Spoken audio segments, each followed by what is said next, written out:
Hello and welcome back to Rise of the Rune Lords, session 15. Good at numbers. Ellen, what happened last time? Oh, hey there. Well, what happened last time was that uh, after getting the boss of the dungeon on your side, you um, you went through the rest of the catacombs of Wrath. You discovered uh, the water, the cursed water. Got some more info about that. You discovered the prison. Let me just drag around your character there. Discovered the prison with its many cells and its overhang. You discovered the torture room where torture was happening.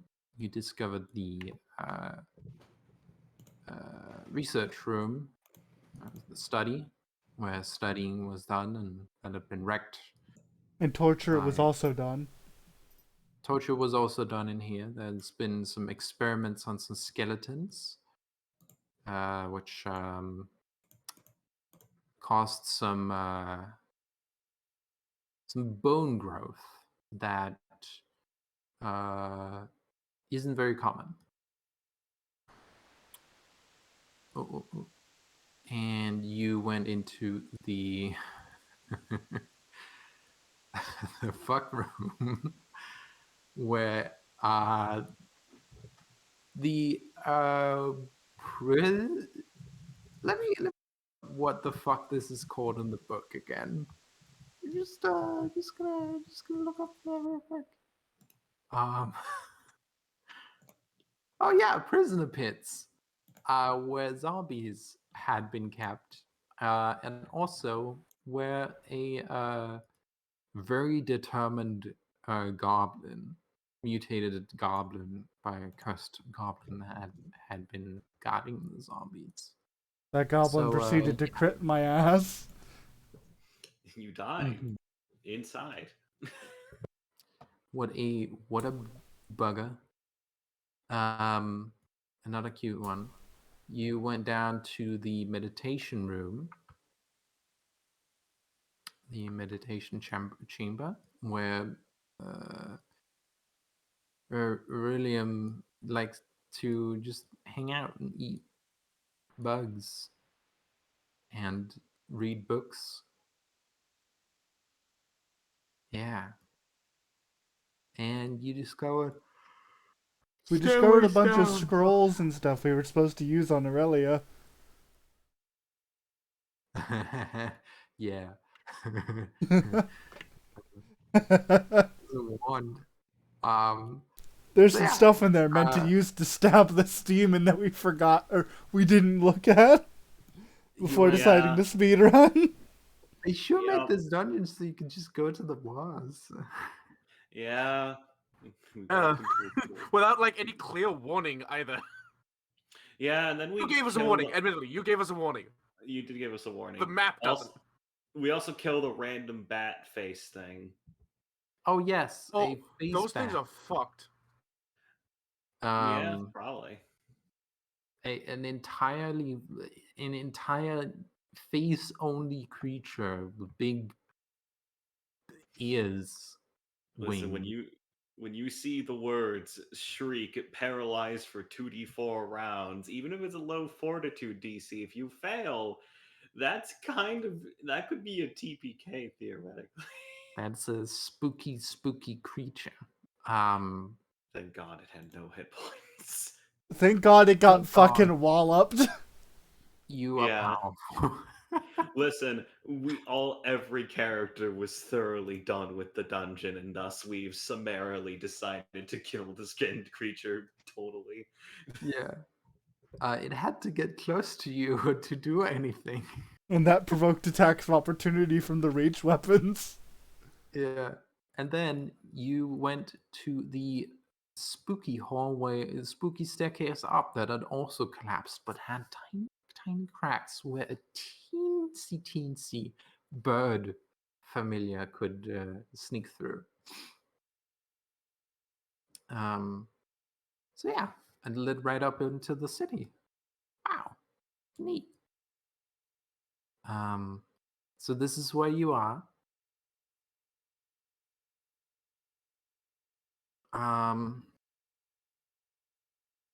Yeah. Oh, you also discovered that the walls have memory. Wow. If only we had a psychic caster to use to detect psychic significance or some shit. And you also discovered a crack in the lighting. I'll fix. There we go. So yeah, that's fun. What do you do?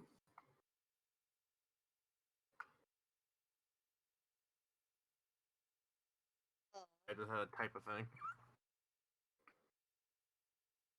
I think we should leave. Yeah. Oh, yeah, I'll we just- should leave. Let's get the fuck up out of here. That is a good idea. Oh,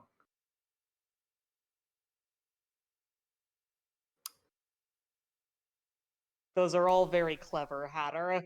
Although, yes. no, I'm not going to be a pedant. That's very clever. Thank you. Look, I know they don't all fucking work. I tried my best. No, it's not that. It's just that a vomitorium isn't a place people yes. vomit in. It's not a place that people vomited. It's still very clever. Thank you. Yeah. But I tried making things that were the opposites of the thing. Yeah. Freya will, because the plan is to leave, get some rest before we do any further investigation, or tell whoever is here what the fuck's going down. Freya is going to sign to Aurelium. And by sign to Aurelium, I mean sign to one of my two friends that can translate for me. And be like, what is your plan to leave the establishment without being detected? Are you going to shapeshift? Invisible? What is your plan?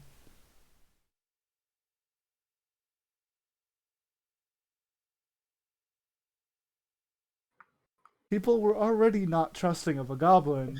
Just I do not know how they feel about. Ow. She stares blankly at the centipede. Oh.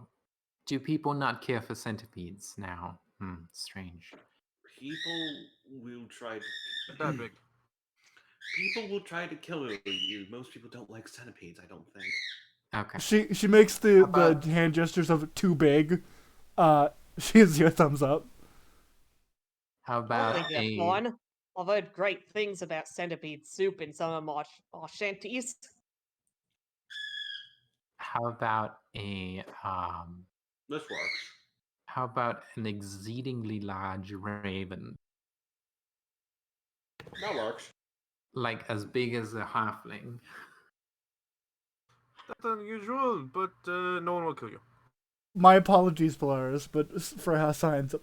Zek passes for a wizard. We could say they found a familiar. Cannot understand it all. Oi, No one translates this for Zach. oi, Agnes Zach, laughs. you want Hmm? you want her to act like she's your familiar? I guess that's a good way to do it, to make sure that she isn't harmed.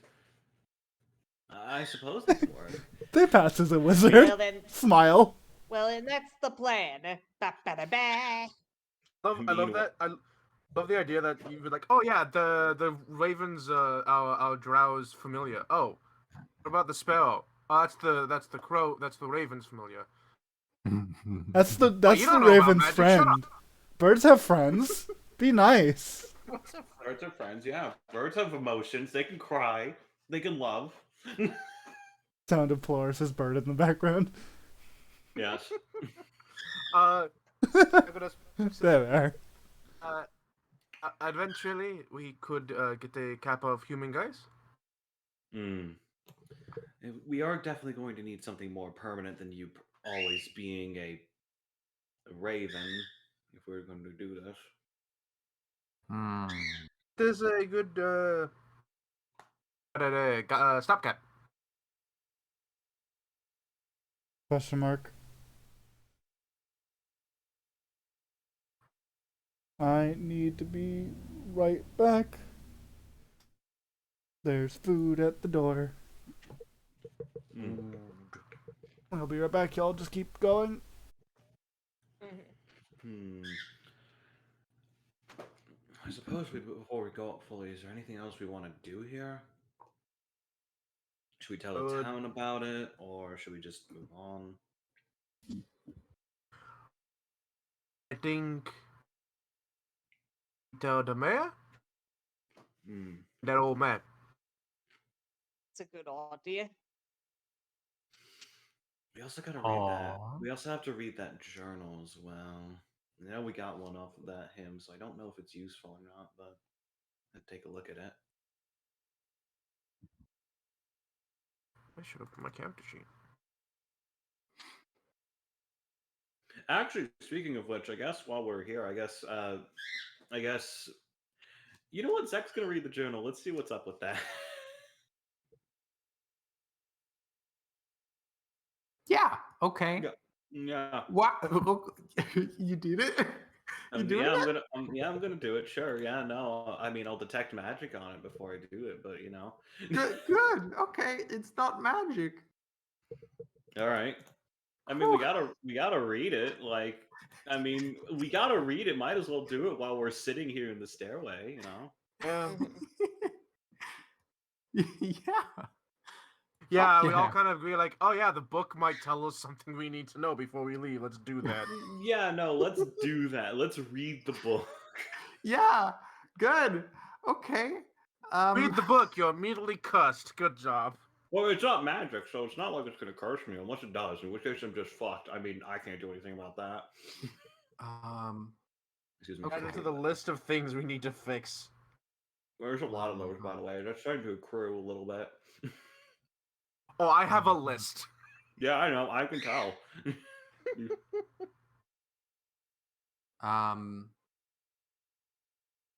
So this small leather-bound booklet contains 24 parchment pages, most of which Suto has filled with maps of Sandpoint or erotic drawings of Anualia.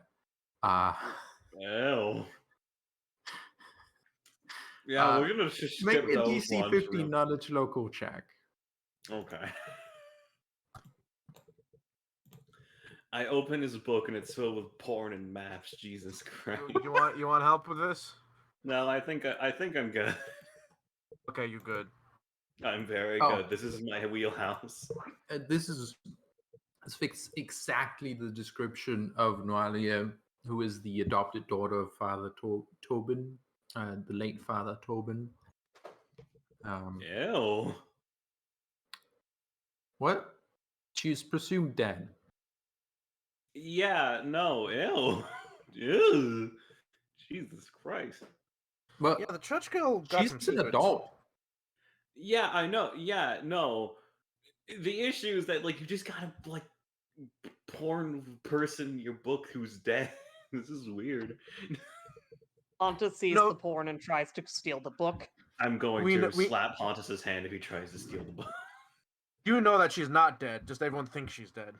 She's almost certainly the.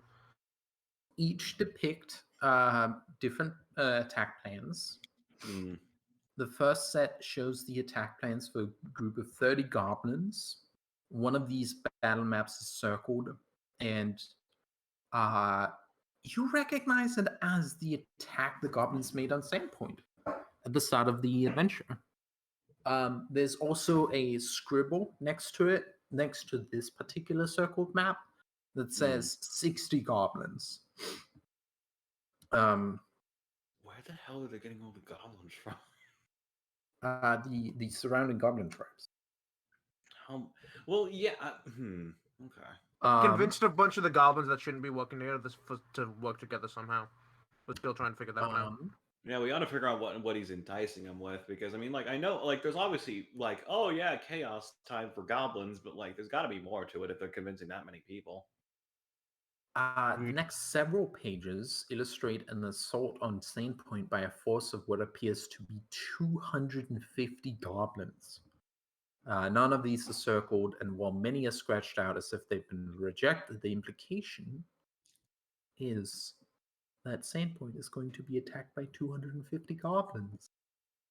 I'm sorry, bro. Where the fuck are you getting that number from? Yeah, no, okay, no. See, this is the reason why I was like, okay, 60 goblins is a bit, 200 and fucking, okay, there has to be like a concentration, right? Is there like any mentions of like specific locations or like anything in the book? Oh yeah. Or like Let me not continue. like in Sandpoint, but like, okay, yeah, go ahead.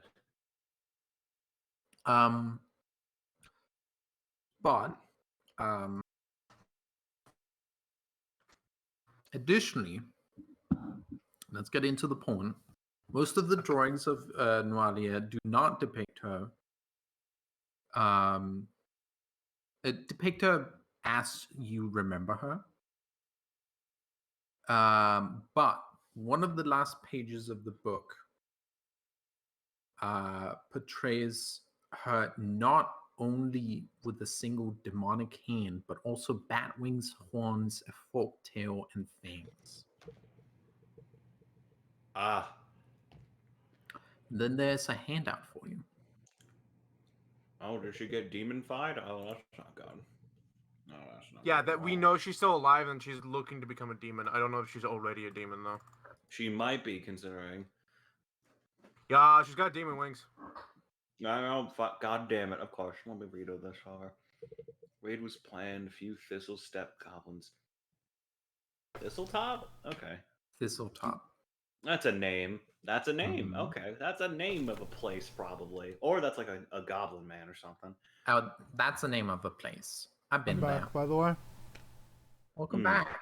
You I got missed food. the porn. Wait, actually, right here's some of the porn. No, don't worry. I scrolled down.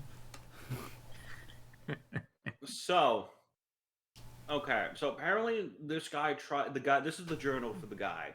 He Yeah. wanted to gather 260 goblins to attack the town. Yep. Which is a lot. Yep. There's plans for the 60 goblin attack. And apparently, oh wow, this is gonna piss off two ASMRs in the party. She remains obsessed with removing what she calls her celestial taint and replacing it with her mother's grace. I wonder what it's like to Mother's have a grace? celestial taint. Trust me, it's pleasant. It's very pleasant, actually. The main thing I think is that she probably just hates it because, well, I mean, you know, everyone expected a lot of her, so. Besides, she does worship a demon. She does also worship a demon, so that. Yeah, I guess I'd be pissed too.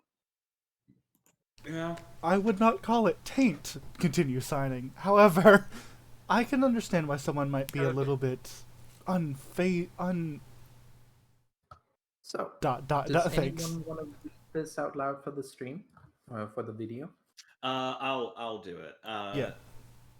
Image 1. The raid went about as planned. Few Thistletop goblins perished, and we were able to secure Tobin's casket with ease, with the rubes when distracted by the rest. Can't wait for the real raid. This turn deserves a burning, that's for sure. Image 2. The image 2 depicts a person. Rip Nugget seems to favor the overwhelming land approach, but I don't think it's the best plan. We should get the closet's aid, send our freaks up from the below via the smuggling tunnel in her father's glassworks, and then invade from the river, from the glassworks and smaller but more focused strikes. The rest except Bruzathamus? That's a guy. That's a name. And I'm sure that the bugbears just be contrary to annoy me. My love's too distracted with lower chambers to make a decision. Say that over once Malfinscore Malfinis Necors released and under her command. We won't need to worry about being subtle. I hope she's right. Image 3. My love seems bent on going through with it. Nothing I can say convinces her of her beauty. She remains obsessed with removing what she calls her quote unquote celestial taint and replacing it with a mother's grace. Burning her father's remains at the Thistletop Shrine seems to have started the transformation, but I can't say her new hand is pleasing to me. Hopefully, when she offers Sandpoint to Lashunta's fires, her new body won't be as hideous. Maybe I'll luck out. Succubi are demons too, aren't they? So the vibe I'm getting is that this man is too horny, was so horny he was willing to burn a town for it. I think this is what's happening. Pontus says, don't they make healing spells for getting rid of celestial taints and replacing them with Mother's Graces these days? No.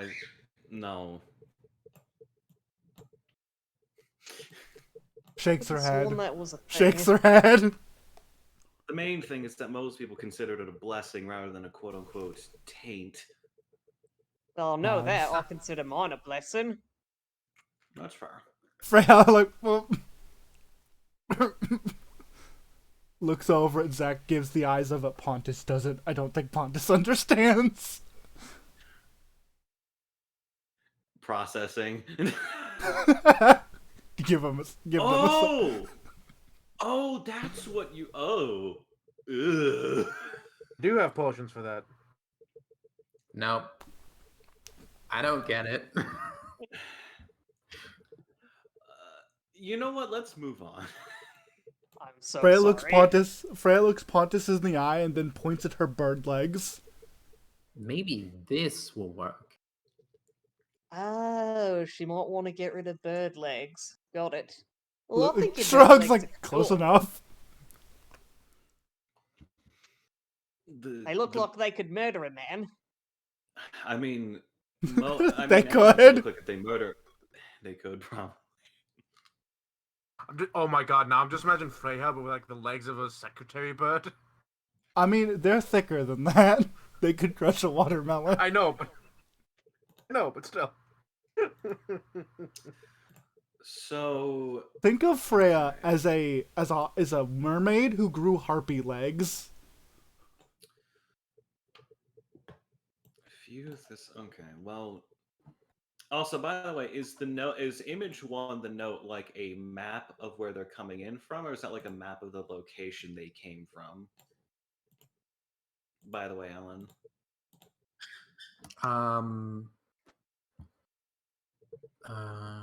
It seems looks like a battle plan rather than like a place they would be. Yes. Let me. I will explain more. A good box text. I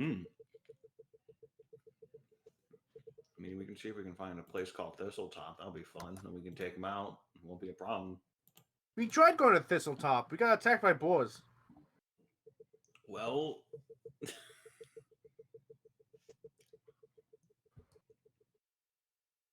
boars move around. We tried speed running Thistletop and then realized we are not leveled for it. I assumed that was where we were supposed to go, but then we got owned by boars. Then you owned them back. Yes, but I remind you that we got owned by boars. Like the boars were definitely tough, but also I was playing a character who was not at all good at what they did, and that fight was so bad I got a new character. It's just how it works sometimes. It's like when you're playing an MMO and you're like, "Oh, I know where to go," and you go to where you believe the story's going before it puts you there, and then you run into like creatures double your level, and you're like, "Oh, I should turn around now." For real. So you know, Plus, I was playing a character who would not really come online until around level 4. See, that's the unfortunate part. Is that takes a while. Yeah, it's taking longer than it was not good. So I was like, I'm gonna make a new character because I can't keep playing this.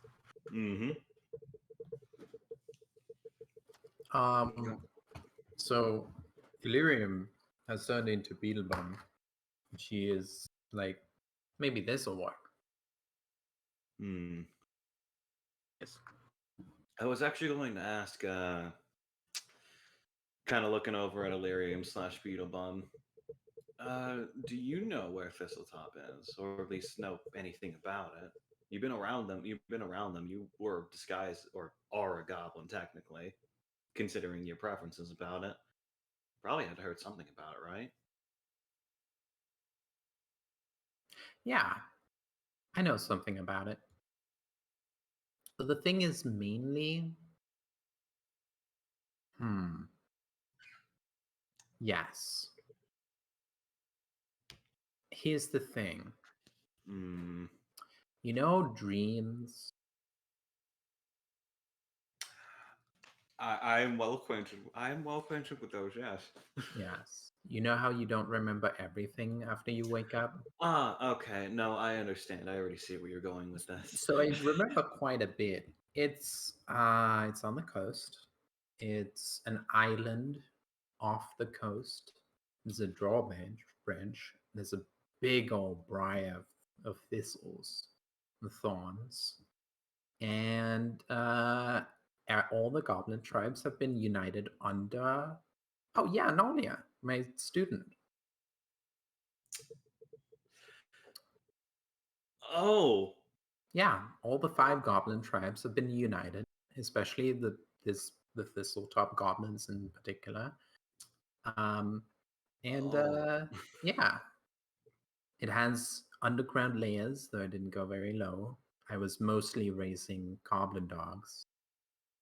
Hmm.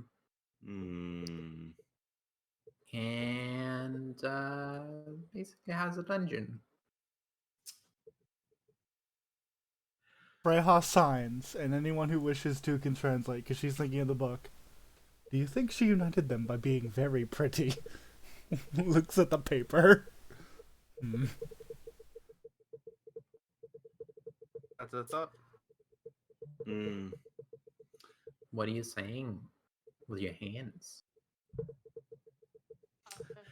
Looks over at Do you, Pontus for do you think translation. she think she ignored him by being pretty? Which for the record, I don't know. We don't know what goblin standards of beauty are. Yeah, this is true. She nods her head like fair. She looks There's, at the book and thinks I, she thinks as she looks at the paper, she united someone by being pretty. Someone who needs to chill. yeah, someone who really. I. By goblin Hmm. standards, she's very ugly. But she did turn into a demon from the looks of it, or like in the process. Would goblins think a demon is pretty? I don't know. I'm biased. Fair enough. I mean, at least she's aware. You ask the demon Look, if she I thinks think demons are pretty, and you're like, I don't know about that. Well, I mean, yeah, but you know, if you've been I around think I look goblins, pretty. A very pretty. Let me show you her handout again. God, I remember what we agreed on. Yeah. Jesus Christ, I Oh didn't my god! agree I on just anything. realized. I just realized she looks like her head looks like a death claw. Yeah, no, it does. Yeah.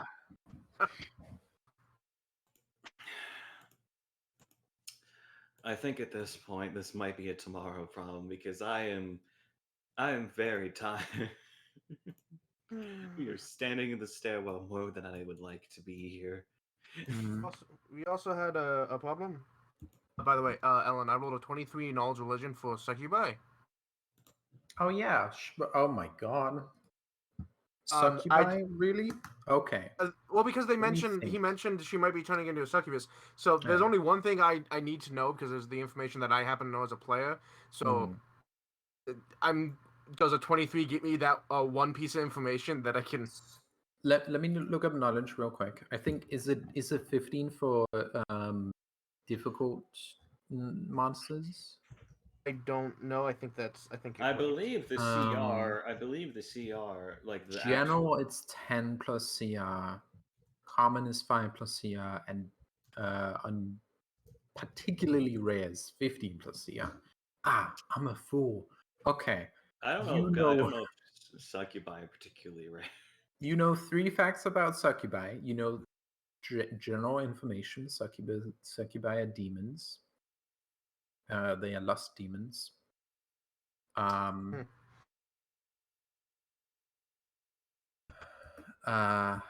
So that is the first piece of information. They are lust demons, and they they can mess with you and seduce you. Basically, the information I am particularly looking for myself is: does Yagados know about their blessing? Okay. Yes. You know about the Yagados says. blessing of a succubus. Yagados speaks up and goes, "We also had a problem.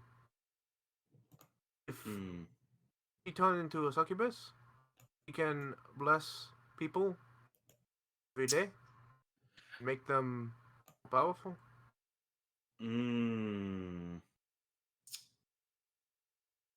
But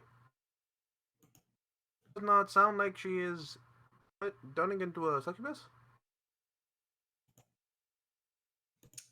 Opens up the journal again. What was that last bit, by the way, Hatter? Doesn't sound like she's turning into a succubus. She's turning into some sort of demon, at least. Yeah, some sort of demon. But he said that her hand is different. But succubi are almost purely like women, and horns and wings and tail. So having a weird hand is unusual. I'm going to give you an additional piece of information. I'd love to open the page and look at it, but I'm worried about YouTube. Succubi in particular, you've heard, can be killed particularly well with good weapons, like good blessed weapons or cold iron weapons. Or a paladin. A paladin. Or just a paladin. Can I just say? Can I just say? I think it's in 5e that a succubus can be killed by someone who's asexual. No, it's Pathfinder. It's actually Pathfinder 2e. Second edition. It's 2. Oh, good. Yeah, no. You can just T-pose at them and say, T-pose at them to assert dominance. Freya T-posing while she watch you- activates Smite. I'm ace. Smite. I'm ace. I love that though. That's so good. I really, that would be hilarious. I charm Freya. I'm ace. They take psychic damage. Ah. And cold iron or good weapons may or may not apply to other demons. Maybe having a cold iron weapon is good if you need to kill Beetlebomb. This is like unrelated, but I think that Mr. Journal Man there is kind of a douche. Oh, no, he is. If he's willing to kill off an entire town because he seems to be lusting after a demon woman who is clearly has something going, there's a lot going on here.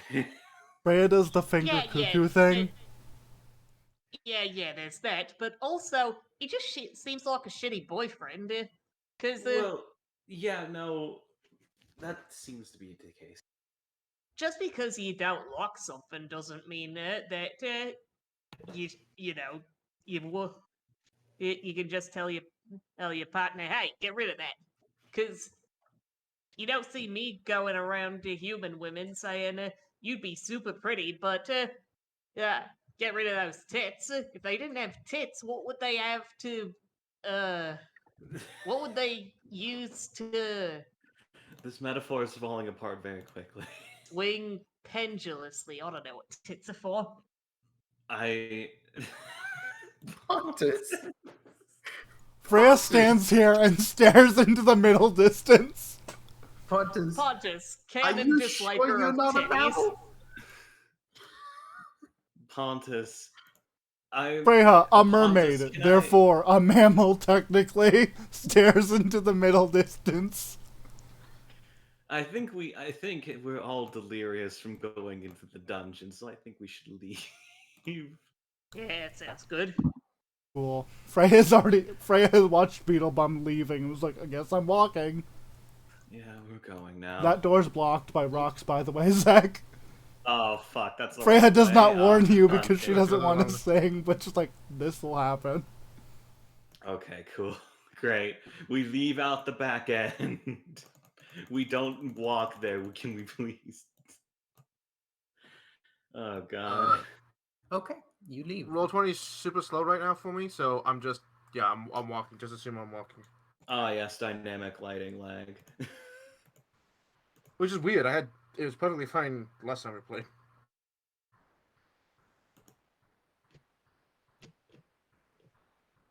I would like to say to everybody that I got breakfast for food or for dinner. I got an entire country fried steak, 2 pancakes, and some eggs, and those are all gone. Oh yeah. Food. I can't believe Pontus canonically does not understand or does not understand biology. Can't believe it.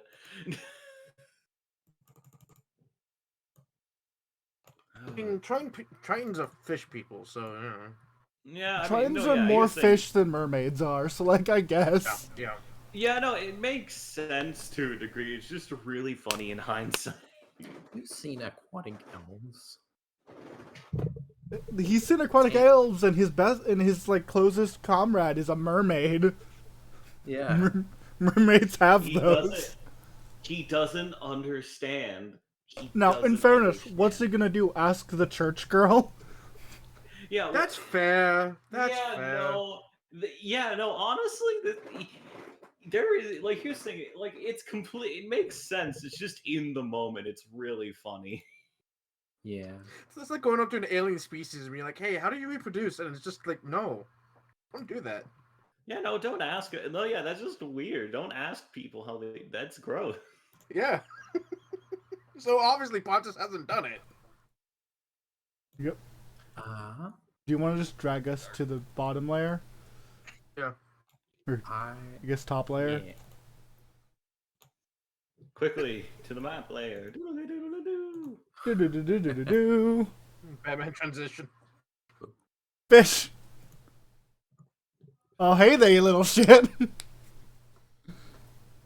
Yeah, that one's unconscious. Oh, that's the one that got golfed at the window by me. Oopsies. Should we kill that one? Ah! If you wanna. No, probably not. I mean, here's the thing: we wouldn't have a reason to look out the window anyway, so we probably We wouldn't. shouldn't. There's also, as I said earlier, I wasn't doing non-lethal damage versus those goblins. Yeah, you weren't. That man so got he's baseballed by a probably dead. Lucrene hammer out a window. He's probably dead or dying. Hey, he's fine. He might He's live, and if he sleeping. can run away. I don't care. Yeah, that's true. He can live. When a dog just drags his body. Dogs Like canonically that most hate one. goblins. Yeah, Oh. Dogs will kill the goblin. So honestly, a dog just might, a random wild dog just might find that goblin and kill that goblin. He also got his shit kicked in, so even if he did run away, there's still chances of that happening. Not wrong. We should go, signs for either of the two translators. We should go check on her. Yee. Amiko. Yep, that's a good idea. Let's do that. Nods. I think we told her to go to the police station because that's where her brother was being held. Uh-huh. I believe so. Hmm. Oh, there's loot in there? Oh, let me actually look at Ellen, oh shit, they have loot. Let's put some loot down. Hey, We looted. We did do that. We did. How do I turn off this red tint, by the way? You can't. Oh. Only Ellen can. Yeah, that's because you're blood today. Yeah, no, that's because of Viscera today. Fair enough. I turned it off. One Yeah, day no. I'll finish your tokens and then you'll be able just to rollable table it. Yeah, no, it's fine. You're good. I mean, I'm let gonna me see be if I right back can- again. I'm gonna go feed my dog.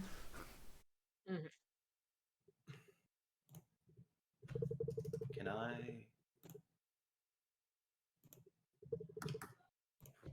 1 foot. Oh my god. Hmm? I really amassed so much expensive fucking shit. Well, Of which we've taken. listen, we've done our work. Let me check if you have enough renters. We have so many. We have a lot that we can sell. We need a lot that we're probably going to need to buy. So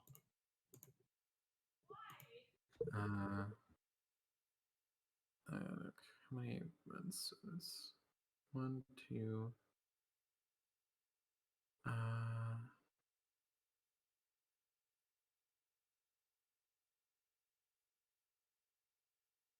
Three, 4.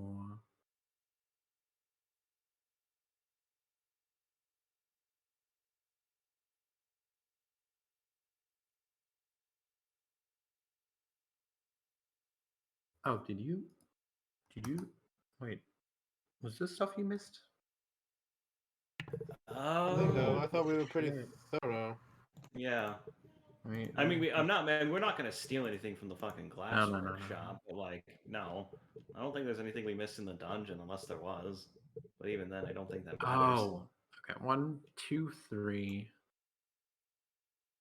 God, we have a wand of shocking grasp. Ooh boy. Yeah, no, we could sell that. Or I we have could keep it around. my +1 magic spear trident.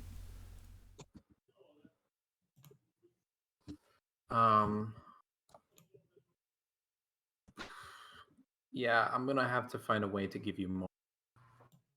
You know who would probably buy that Rancia for like a lot of money?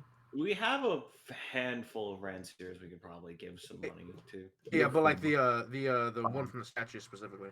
Oh yeah, the cool one. We'll look. Yeah. Oh yeah, I have a Old I have a man. masterwork rancier and a +1 longsword. Which by the way, Beetlebum, is this +1 magic, this +1 longsword anything but +1, or is it just +1? Oh yeah. Let me look. Because it was in the art, that fucking thing looked like it was made of magma. Yeah, I was also gonna Nope. say Zek can also. Oh, never mind. Oh, Seth, go ahead. Oh boy, divination time. Woo! In between sessions, I gotta retrain because my god, I realized that the thing I chose was bad. Oh, What did you actually, return? do we want to have that be a story moment? Do you Oh, have we gotta wait for anything in that. You wanna? particular? That's a question for you. This is true. I gotta consider that. Yeah. Zek witnessed a bunch of people use something and realized that, hey, maybe I should learn how to do that. What did you try wait for it again? I traded away a destruction talent for the divination sphere, and the main thing, my reasoning was, Zek witnessed a bunch of people use the thing and be like, hey, wait a minute, I realize I have a bunch of knowledge in how spells work. I kind of probably should have the ability. I should probably try to see if I can learn how to actually do this. No, fair The enough. thing. Because if nobody else knows how to do it and I know how to do it, then that'd be useful. Fair enough. Like, it's cool if not, but Zero, do you have any ideas in mind For your my thing or for Zek's thing? for your thing? No. Like I said, hit me with that whenever you feel it's appropriate. I would also say, I would also say, if you have a better idea, Ellen, I will gladly throw it at you and say, yes, take this. In fairness for Zek, you did think you could do that already. Like, that was a thing Fair you enough. thought you could do, you just forgot that the rules of Pathfinder are Pathfinder. Yeah, fair enough. We could, yeah, no, we could just say, oh yeah, Your I have a retrain bunch makes of more pluses. sense to... your retrain makes more sense to just kind of happen out of character, whereas Freya's needs time to put it onto her character sheet and add stuff. Yeah, that's fair. Put it onto your character sheet right the fuck now, Zero. Okay, let me... open spheres of power in my PMs with you. All right. So we're selling both of the Rancier. Well, all three of the Ran. There's another Rancier. There's like 4. We have so many. So I kind of want to keep the masterwork range here. We're keeping the funny Yeah, that's one. fine. We're Now, keeping let the me put the funky shark one. emoji on that. Yeah, Oh, no, okay. funky one on the good one, but everything else we basically It lets me have a variety of weapons, so if someone disarms Freya 3 times, I'll still have stuff to stab people with. Also, remember, money bags is the one that you say to sell something. Flying money is the one that we use for splitting. I do have the scroll of flaming So, sphere. money bags is sell, multiple bags is keep. Oh, As my like a mistake. party? Sorry. Yeah, so That's money fine. bag, anything with money, we just put money bags next to it. Right. My bad. I should have remembered to check the thing.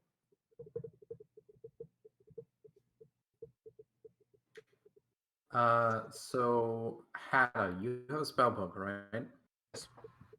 You know you can scribe spells into that, right? Yes. Okay. No, you can use the wand, or you can take some of the scrolls that I have. So I can use the wand, but I can't scribe from the wand to the book. But I can take the scrolls and do that. Yep. I will also say I also have the ability to use read magic with the divination sphere as well, so I can also, write down spells and understand like magical stuff in general without having to do a funny check. So they can literally just divination sphere and I'm good. Mm-hmm. So do you want those scrolls, Hannah?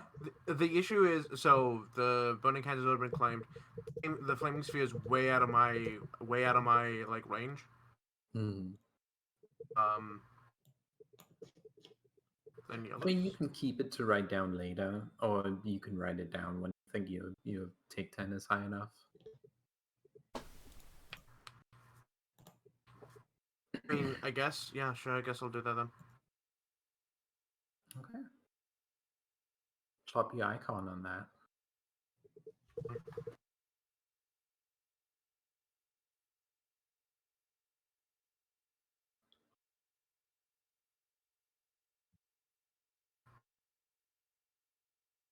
Okay. So, what do you want to do? You're here. Let me get you to town. Same point. Boop. Let me update a few things. You are over here.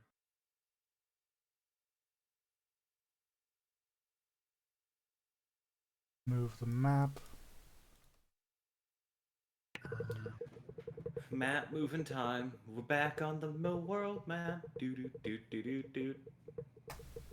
I'm glad we both went to like 2 different musical indications of the map. Yeah, no. There's Different something maps. wobbling on someone's end. It's yours, I think. I don't think it's mine. I'll mute, It's but mine. I think I hear it too. apologize. Sorry. Okay. Okay, I know it's not mine because I Unfortunately, just muted and I could still hear it.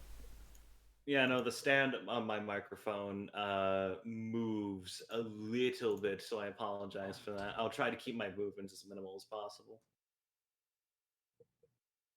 Don't hurt yourself though. I also could. I'm going to turn down my sensitivity actually and see if that works. Let me see. There we go. So Ellen, for the thingy, I do need to add those 2 feats, right? The sphere shit. Yep. Cool. Okay, Probably. I put on automatic to automatically detect sensitivity, so this should be better. Hopefully. Doesn't sound too bad now. Yeah, no, I don't think there's any wobbling on that end, so it should be fine.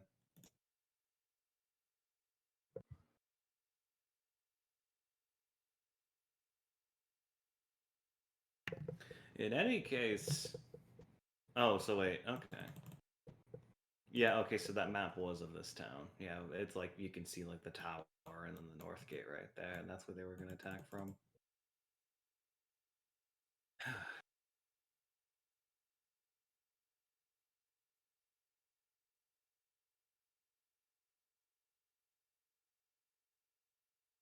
Fun thing, I actually realized that this is probably like only the second or third module I've ever played in any TTRPG, I think. Aaron left a few days ago, or like yesterday.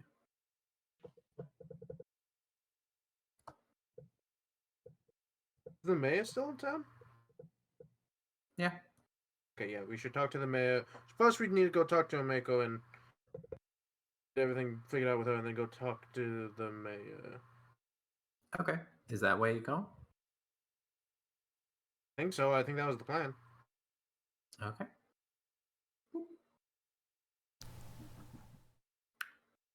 So, you find, I mean, you heard Pseudo was gonna be taken off to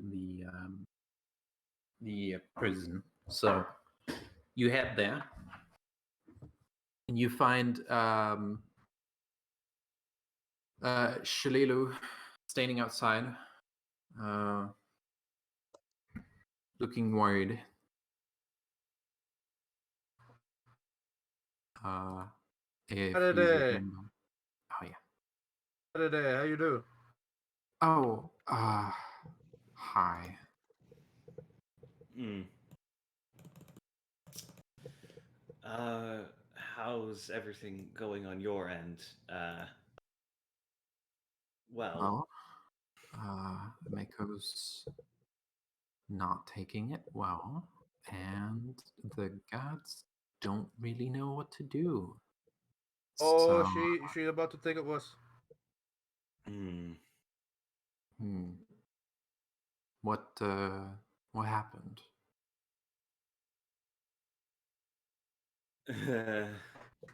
Her brother simping so hard for a woman, she turned into a demon. Freya keels over. Freya keels over. What? I believe the translation for that was her brother was heavily attracted to an individual who was thought dead, who is turning herself into a demon.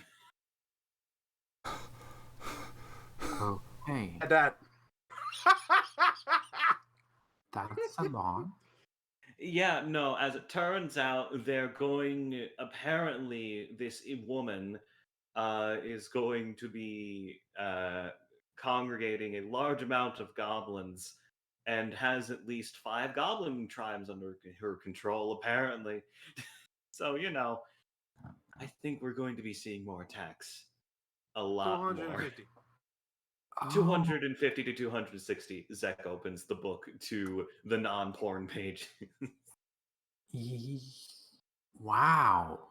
Yeah, That- no, they're planning a full-on assault. I don't know how she gathered them, but assumedly if she's some sort of demon that can dominate minds or whatever, it's probably not too hard to do that to a goblin. That explains a lot of what happened in the hinterlands. There's also I mean, it also makes sense for how many, with the recent goblin attacks as well.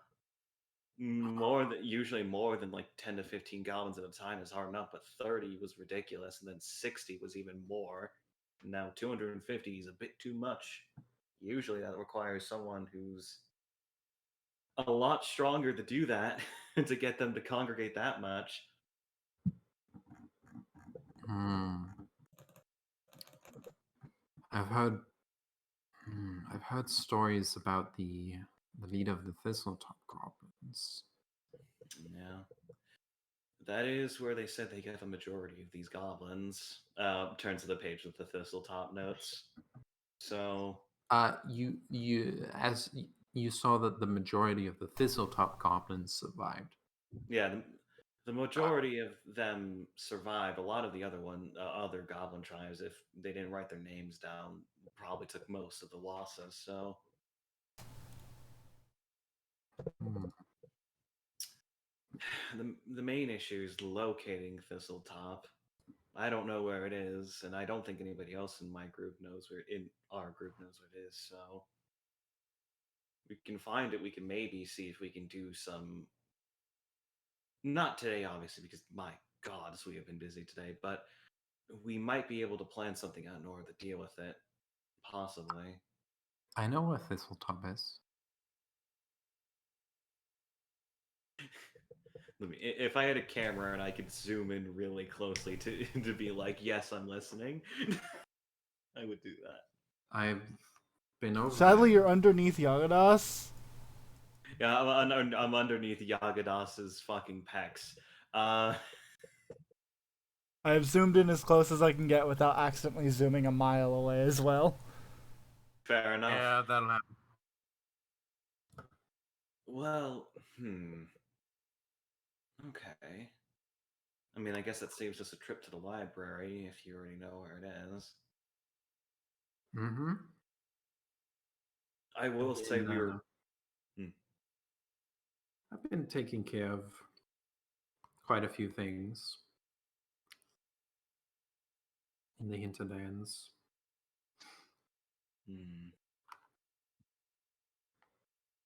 Did I tell you about my rival? Tilt's head.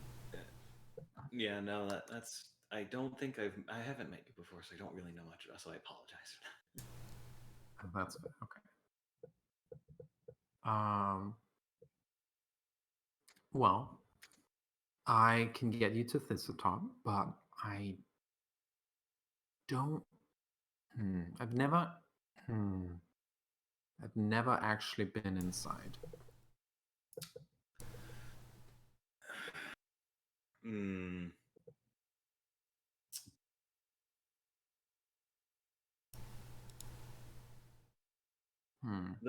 The main thing about it is I don't even know what we do about it. The only thing we could say is maybe defend the town more, but if we can catch them off guard, I highly doubt all of the goblins are going to be there, so we might need to see if we can get inside and sabotage them a bit.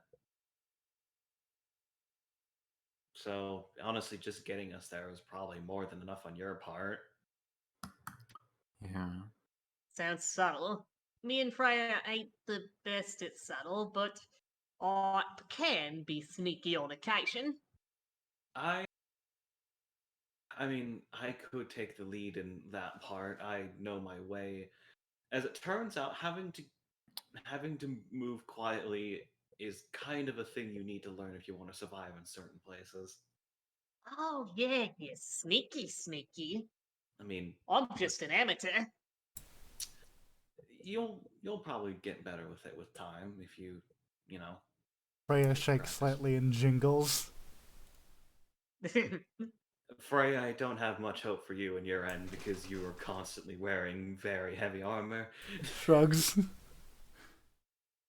Though I don't Yeah, think. Freya ain't for sneaking. Freya's for being all glittery and churchy.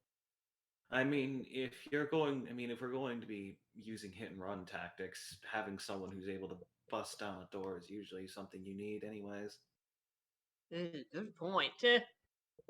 Well, if you need a guide, I can help. Also, I'm assuming this is before the rest. This is like us telling before we go rest, yes. right? Yes. Okay. Thank you, ma'am. But I will say, be careful. It's not called. Sorry, let me look at the wolf map. It's not called Nettlewood for no reason. There's a lot of things that can sting and hurt. Yeah.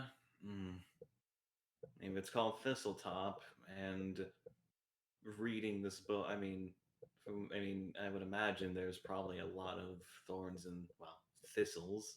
There is. Sorry. So, I guess we'll just have to keep a careful foot about it. If we really have to, honestly, burning the place to the ground is probably an alternative if we truly need to do it. It wouldn't be great for the forest or the animals, but yeah, and that's the issue. I wouldn't do that. That's like a last. That's like we have literally no other option, sort of deal. I would prefer not to burn down a forest. I just for got that back. reason. Okay, it was about burning them. I eyeballed the scroll of burning hands and the scroll of flaming sphere. If we want, I mean, honestly, we smoking them out would be a good way of dealing with them. But if we can just take them out the normal way, then You would have to pick a good time of day to do it. yeah, we like. Mm, Honestly, the best time would probably see. I mean, how long does it usually take to get there? Couple. Is it like a couple hours walk? Is it like a couple days? if you hit that straight there, it's just a couple hours. Maybe we should attack at night. That See? makes sense. I mean, the main thing is that night, most of them are probably going to be sleeping. They're goblins. I don't think that most people are going to be sleeping. And Ooh, that's a question though. Are goblins nocturnal? yeah, no, Yes. oh, damn it. Oh, then we attack at sunrise. Oh, we could. Yeah, no. Be the sleepiest. Last god, dude, and they'll be Well- swapping gods. Goblins sleep at very irregular times, but yes, they are. We could also, if we are attacking at night, we could just like have someone who's very quick go set up like a couple torches out in the woods in distance of them seeing, and they'll send a bunch of people out to go investigate. And while they're investigating, we go in and shit up. Yeah, no, because because if we set a bunch of fires, they'd be like, "Oh, what's that?" And then they're like, "Well, then we could use." Oh, idea though. Like this is in character, but I'm not doing the voice. Problem with that, goblins are very clumsy. They might light the forest on fire. Now that I think about it. Yeah, but then they'll go over to it like moths to a flame. You see. Pontus dramatically sort of half keels over and says, "Oh, I'm afraid that with my waddly fish legs, I'd only slow you down. I must not come with you unless We'll we have get Freya, horses and carriages." or we could just have Freya carry you. Freya holds up a finger. It will sign, I am also slow. The coast, isn't it? Full stop. Well, it's along okay. the coast, yeah. It's on the coast. It's an You island. just it- walk out. off the We can coast. just walk out of the surf. We'll never see it coming. I was going to say, is Thistletop located near the ground, or is it like on a peak, or like, is there anything we need? Because elevation does matter. Because if they can swim there and they can simply just walk onto land, then that actually saves. That only just means the two of us looking over me at Yagadas. That's the only thing we really need to worry about at that point. It's Sorry, worry it's about like- what? it's a cliff face. Ah, okay. Damn it, I just Oh. realized there was a fucking someone we know who is working on a carriage that goes over land and water. Mm-hmm. Yeah. That would have been good. Pontus is visibly disappointed that people are uninterested in getting a carriage. The main. Freya will sign so you can translate. Horses are loud. They make noise. And quietly, not quietly, but looks to the side, messing with her hands, but isn't also signing, and are rude. Pontus grumpily Wait, what? relays that. Carriage. Thanks, Aurelium. I look at Aurelium and I feed her bread. Eats it. So she is clinging to you. Actually, I'm gonna go back in time a little bit. When you went outside, she looked up and started clinging to one of you. Turned into a bird, started clinging to one of you. Oh, Yeah, that's adorable. that's the opposite of claustrophobia. I don't remember what it's called. I know what you're talking about. It's the fear of open spaces. Yeah.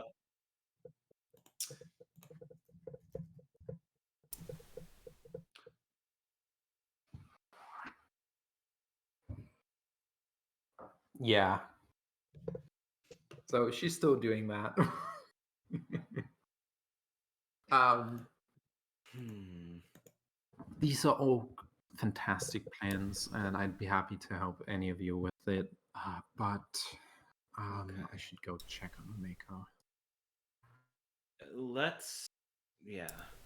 I mean, let's. What time is it of the day, by the way, Alan? When did you get in? You get in around midday. It's like at most an hour or two late. Maybe at most an hour later. That's in the afternoon. If we really want to, we could. We could all head to bed.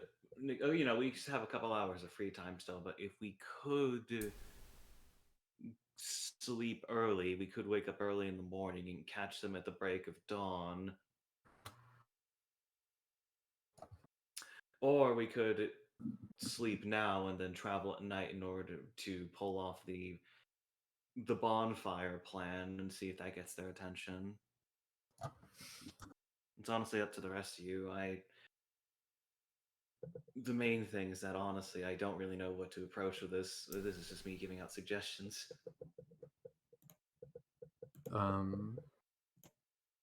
You hear a scream from inside Oh Runs shit. in.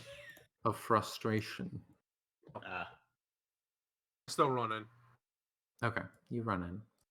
Yeah. You Marcus see. runs in as well. Okay. Oh, You there it is. you two see Ameko pacing in the front room. Just like angry and teary and yeah, she's very upset. Boy, Sheila, it's been a bad day. What? But It's been a bad day, hasn't it? yeah, it has. Yeah, it really has been a bad day. I've seen people have bad days like this before. Well, not like this, but like this. Is this man awake in his fucking cell? He is just barely awake in his cell. He's awake enough to sit up and talk. And she has talked to him. He is not right here in the front room. If you're anything like the person who was having a bad day, their whole life changed too. Right in a minute. Kind of like yours. It's alright if for a few days you don't know what to go, you don't know where to go, and you just, surviving. I It's mean, alright if for a few days you don't talk to anyone. mm, considering everything that has happened today, I honestly wouldn't blame you if you genuinely just wanted time to do nothing, or even if simply you just needed to get away from this place. Because honestly, if all that happened to me, I'd probably want to leave. She looks around, kind of doesn't really know how to answer. I'm gonna say a few more people are here. Since it's been like an hour, some people have gathered. One person here.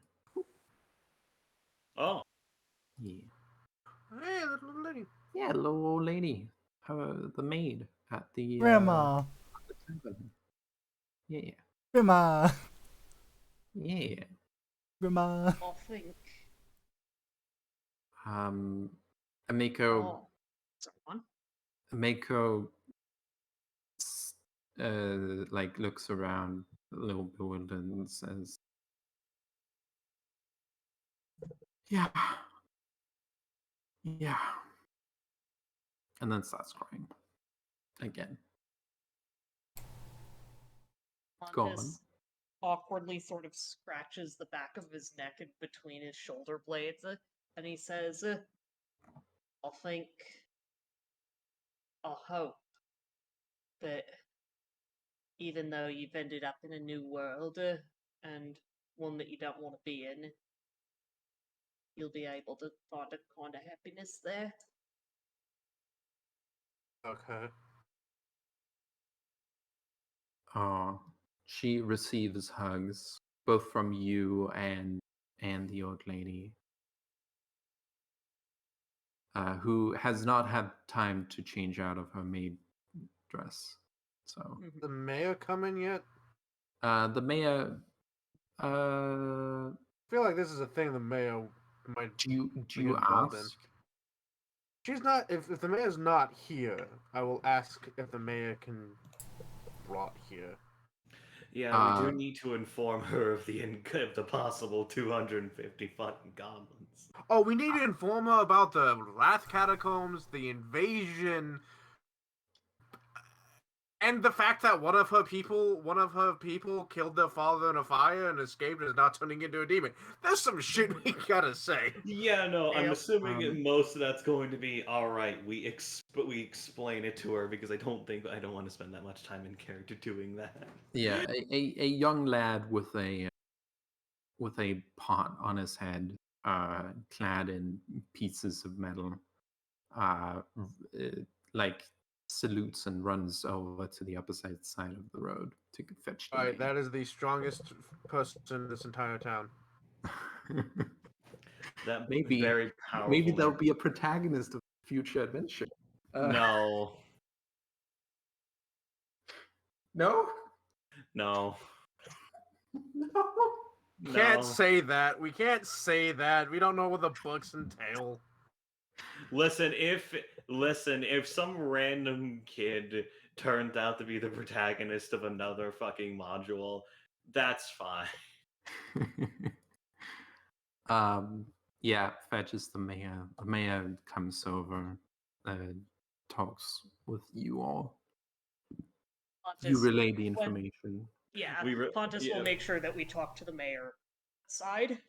Yeah, no, Yeah, we're not gonna inform her after her shitty day that her brother is a massive simp for a demon lady. It's too much for her. Yeah, I was gonna say that we don't tell the mayor in front of Emiko.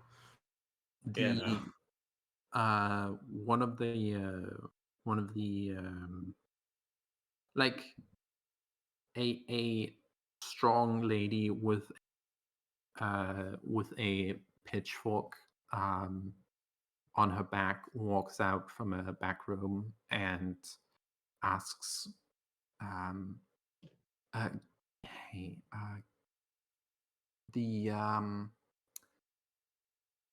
so the only guard who's like a full-time guard needs to talk with the mayor and wants one of you to help cover for him for his job taking care of the prisoner. Can any of you do that?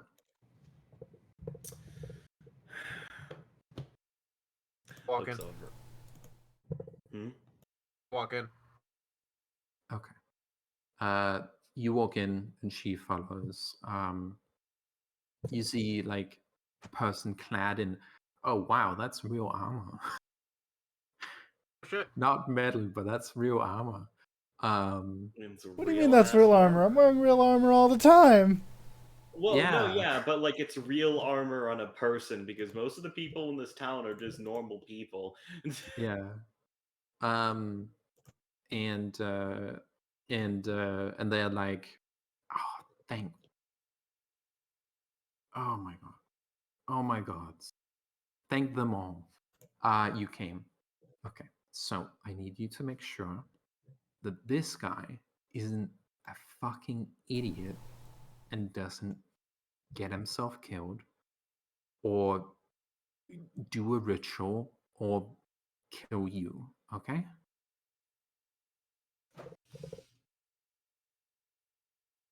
You talking about the pseudo? This man. Yes, the prisoner.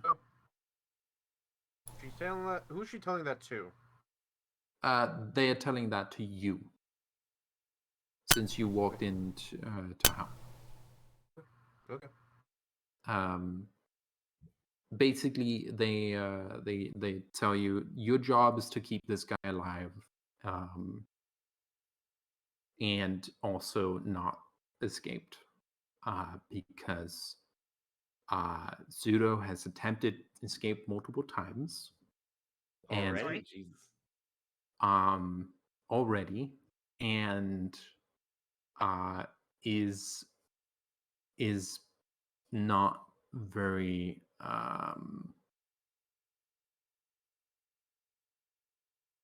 talkative or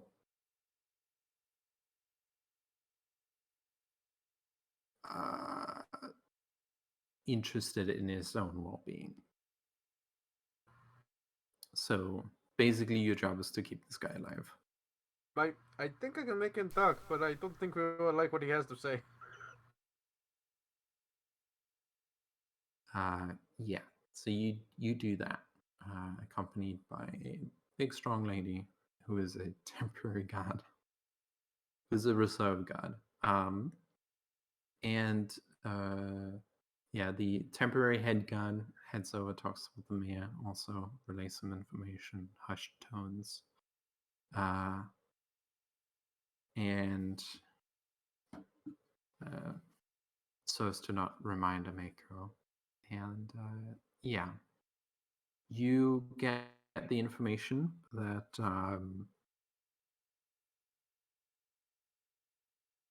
Mako basically tells you that Pseudo is her words, my words, because I'm the GM, but her words, he must be mad.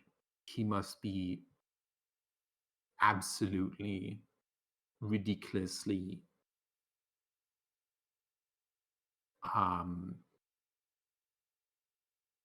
unwise. She calls him stupid and an idiot. And yeah, basically what she got is that he has friends who he believes will help him, and he will not give any information. And he does not care about his own well-being at this point, and he will not talk because he has been captured. He will escape at all. He's been gagged? No, not really. He's been Is it ungagged. Mako in the same room as No. he is? No, not right now. Okay, cool. You and the strong lady are there, and nobody else is. How's your waifu? He stares daggers at you. That And fucked then up hand? smiles.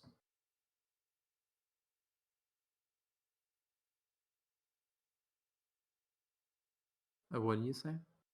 Got that fucked up hand?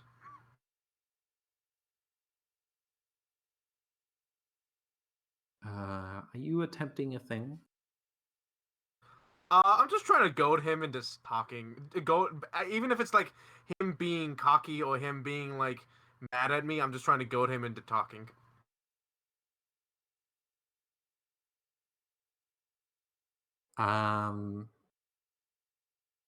Okay. You're gonna get a whole lot of nothing.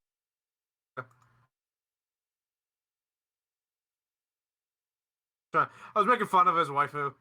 Yeah, Hopefully, go ahead. hoping that would. I mean, I was. That's what I was doing. That's what I was hoping. You know, it would piss him off enough to say some shit. But yeah. Do you make sure he doesn't try anything? Oh, yeah, obviously. I'm watching him the whole time. Do you make sure he stays conscious? I have to? What? I have to? Is that part of what I... That is part of what you've been told to do. Okay, yeah, I'll keep him conscious then. Okay. He does take damage several times. Hi. From failed escape attempts, overexerting himself, and not breathing enough. Hi.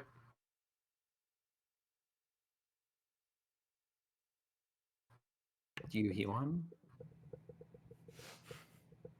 Yeah, I'll heal him. Okay. You do your job. Okay. I'll lay on hand him. Yeah.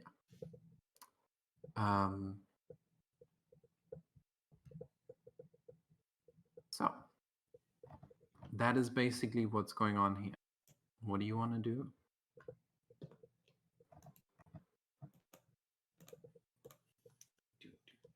I'm doing my job. Pontus is going to go to the stables and irritate the stable workers. That is fair.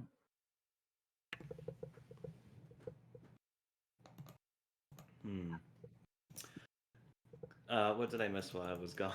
Sorry, I had to BRB for a couple minutes. Oh, I tried No. antagonizing him by calling his waifu a piece of shit, and he didn't take the bait. Jesus Christ. I tried. You try. I said she had a fucked up hand, which we know is true. Yeah, and he was really pissed off about that, so... He tried to escape and knocked himself out, so I had to heal him. So is Yagana's like staying overnight with Pseudo until we make her move in the morning or night? The guard comes back, and after a little while, and thanks you. But is like I need a professional and a healer here, so I've requested aid from the church.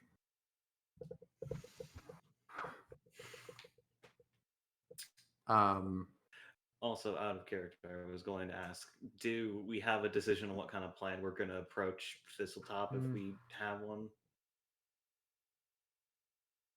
I don't know. If you ask Pontus, he'll tell you what his plan is. What's Pontus's plan again? Pontus's He didn't plan. say, and nobody asked. This is true.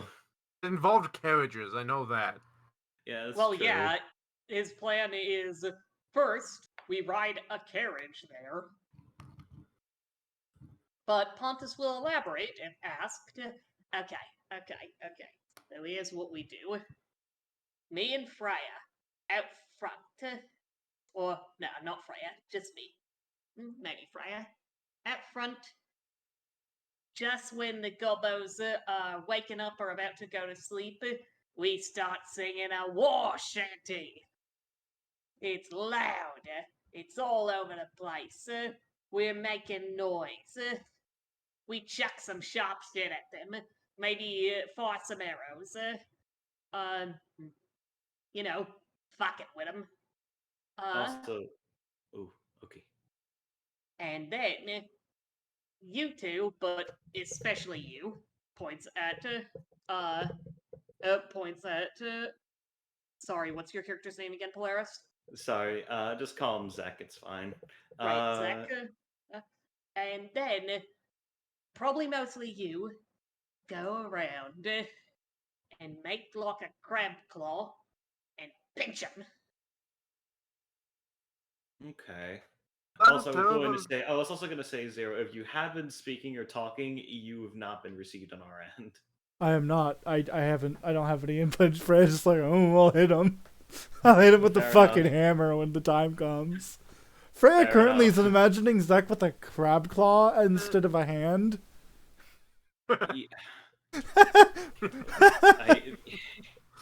Yeah, this isn't the first time a wizard adjacent person would have a crab claw, huh? Look, See, if Pontus super meant like a military strategy, but Freya just a thought bubble popped up of Zek doing like the crab dance. Click, click, click, click. yeah. Hee hee. and see, this is why we need the horses and the carriage, because Freya and I are slow as balls. There's So, also the fact that the goblins maybe are attracted to you because they hate horses. yeah. Nods. And so, we pull them over, and they're like, ah, horses, blah. And then we're like, nah, nah, nah, nah, nah, and fuck off, and drag them all away. Yeah. Huh. So But then there comes the issue in the fact that we know there's at least 200 of them. so that is a thing. You would be splitting the party, and then you would. Uh, It would be very dangerous if we did. There's a Would reason we- why. Hmm. would be dealing with a person who is becoming a demon by ourselves. Yeah, there is a Nah. reason. Yeah, no, it is a good plan on the surface, but I We'll don't see think your we can. point. I mean, there's a reason why I was thinking of the bonfire plan would look because goblins like fire, Mhm. and Okay, so setting. yeah, Sorry, go on. No, yeah, I was going to say. Well, actually, you were going first, so you can go ahead and say what you're gonna do. Pontus says, well, yeah. You get good point. I can see why you wouldn't want to go and fight a demon without me. Flexes. But Freya But nods. Yeah, yeah. so we get as many of the gobos out and away from camp as possible before we go in. Yes. The best thing, like I suggested earlier, we have like two scrolls that we acquired from our our friend on high looks over at the fake familiar lyrium. So we set a big old fire, just maybe a couple. Let's see, maybe we can not a mile. That's too far away. And that take too much time. Somewhere close by, somewhere enough where they'll see it pretty quickly. Then has an when the idea. Hmm? Find the two. The wagon, light it on fire. Slap a horse on we the ass. Send it to the cat. we we could set the carriage on fire and then send it in. Pontus is looking Distraction? simultaneously excited and offended, clearly not sure which to choose. Yeah, no, he's Why offended? because he likes carriages. Yeah. Oh yeah. Yeah, fair enough. We can ride the carriage there and then light it on fire. Freya main- signs. The horses will die if we did that. Well, if we detach the horses, we don't need. Here's the thing: we're going to use the thing as the flame, but we're not going to leave the horses there. I think How do we that's get just the cruel. momentum to send it there? We do not know if it's on the right kind of hill. It could be Well, on I top was of a going to hill. They did say it was on the edge of a cliff. Yes, it could be a road leading upwards to the top. Hmm. Or evenly, where there's not enough room to get the momentum needed to push. This So, is being what we translated. could- So Is I think we could do is we sure the yoke is not on. Cut the all the straps just a little bit. So they start running. The wagon comes in behind them, but the force breaks the straps, and they run off, and the wagon keeps going. Shalilo will tell you that a bit more about the layout. Uh, so it's a big old bunch of briars, and they're very tall, taller than the trees. And behind them is a rope bridge out to an island where Thistletop is. Hmm. And the I know. island has a fort on it. Okay.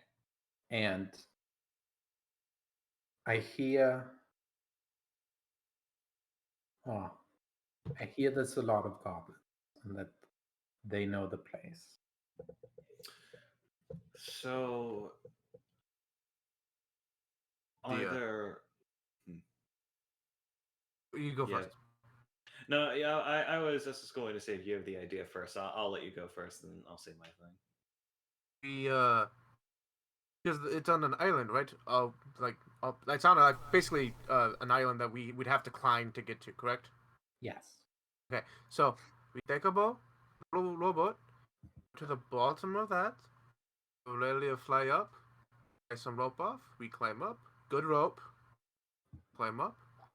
Set off the distraction across the rope bridge. Bunch of them go through. We got the rope bridge. Oh wait. Who's Aurelia? That ain't bad. Aurelium. That's in. Oh, and yeah, no, that's from the elfin lady right over here. Mm-hmm. Oh, that's our friend on Familiar. Familiar. Yeah, no. Oh. Oh, you trained your familiar to do that? It's Smart. not familiar. Did you know that ravens are very smart? I did, but even before becoming a familiar, they're very smart birds. and you have a very large and strong one. I'm sure she could carry a rope. Hmm. And Set off the distraction. They run across the bridge. We cut the bridge. We cut the bridge. Of course, not all of them are running across, but continue. if enough of them in which if we cut it, it'll be much less of a hassle for us. Hmm. I mean, and they won't be able to get back up the easy way. It'll probably take them hours to get back around, and by the time we're done, we might be able to get through it and escape. Mm-hmm. So, Do we have a escape as well? The boat. yeah, no, that's a good way to do it. Mhm. In So fact, does if this we do it plan on the- ride on us climbing up a cliff? Yes, with a rope, we'll have Can I? delirium. Let me real quick make an example of why this may not be the good idea. However, if we I know I understand things can be bad, but we can plan ahead. We can get pythons, we can get good rope, we can get multiple things. We can plan fix all these problems that we had before. Because before Yeah, no, we just like fuck it, let's climb. Now we can do it with rope, with pythons, with and as climbing it equipment. We turns can out, buy that. climbing is a lot easier when you have a rope. As You it can take turns off out, Freya's armor. the main issue is that would take a really long time. To put I it back circled on. a 0. I just test rolled for you. I mean, You have a that -4. zero is A -4. is from a. Okay. I don't think. I mean, I don't even know. Okay, out of character, I don't even know if you need to make climb checks with ropes. I think ropes just allow you to climb up things. Climb checks are usually for like you're climbing up with your hands without anything to help you. Usually, I'll have a look if you need climb checks for ropes. I'm gonna look myself here. I mean, even if it was, I'm pretty sure most ropes are pretty easy to climb. I think so. Like, honestly, out of character, we could also probably have Illyrium set the fire somewhere across the bridge and then do that while they're distracted. So a climber's kit just gives a flat +2 bonus. You can get one of those.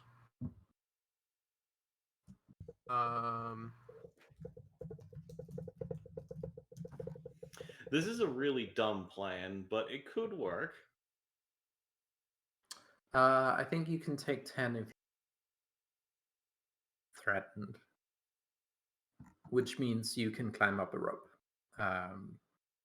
Honestly, with the way this is looking right now, just even looking at climb, like this should be basically nothing. I mean, DC 15 is any surface with adequate handholds and footholds, natural or artificial, such as a rough natural rock surface or a tree.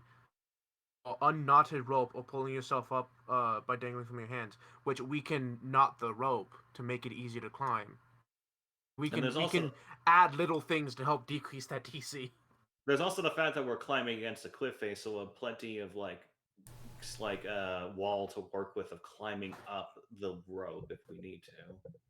Yeah, and the worst thing is, if Freya falls, she falls into the ocean. It does take 4 damage, but it can swim.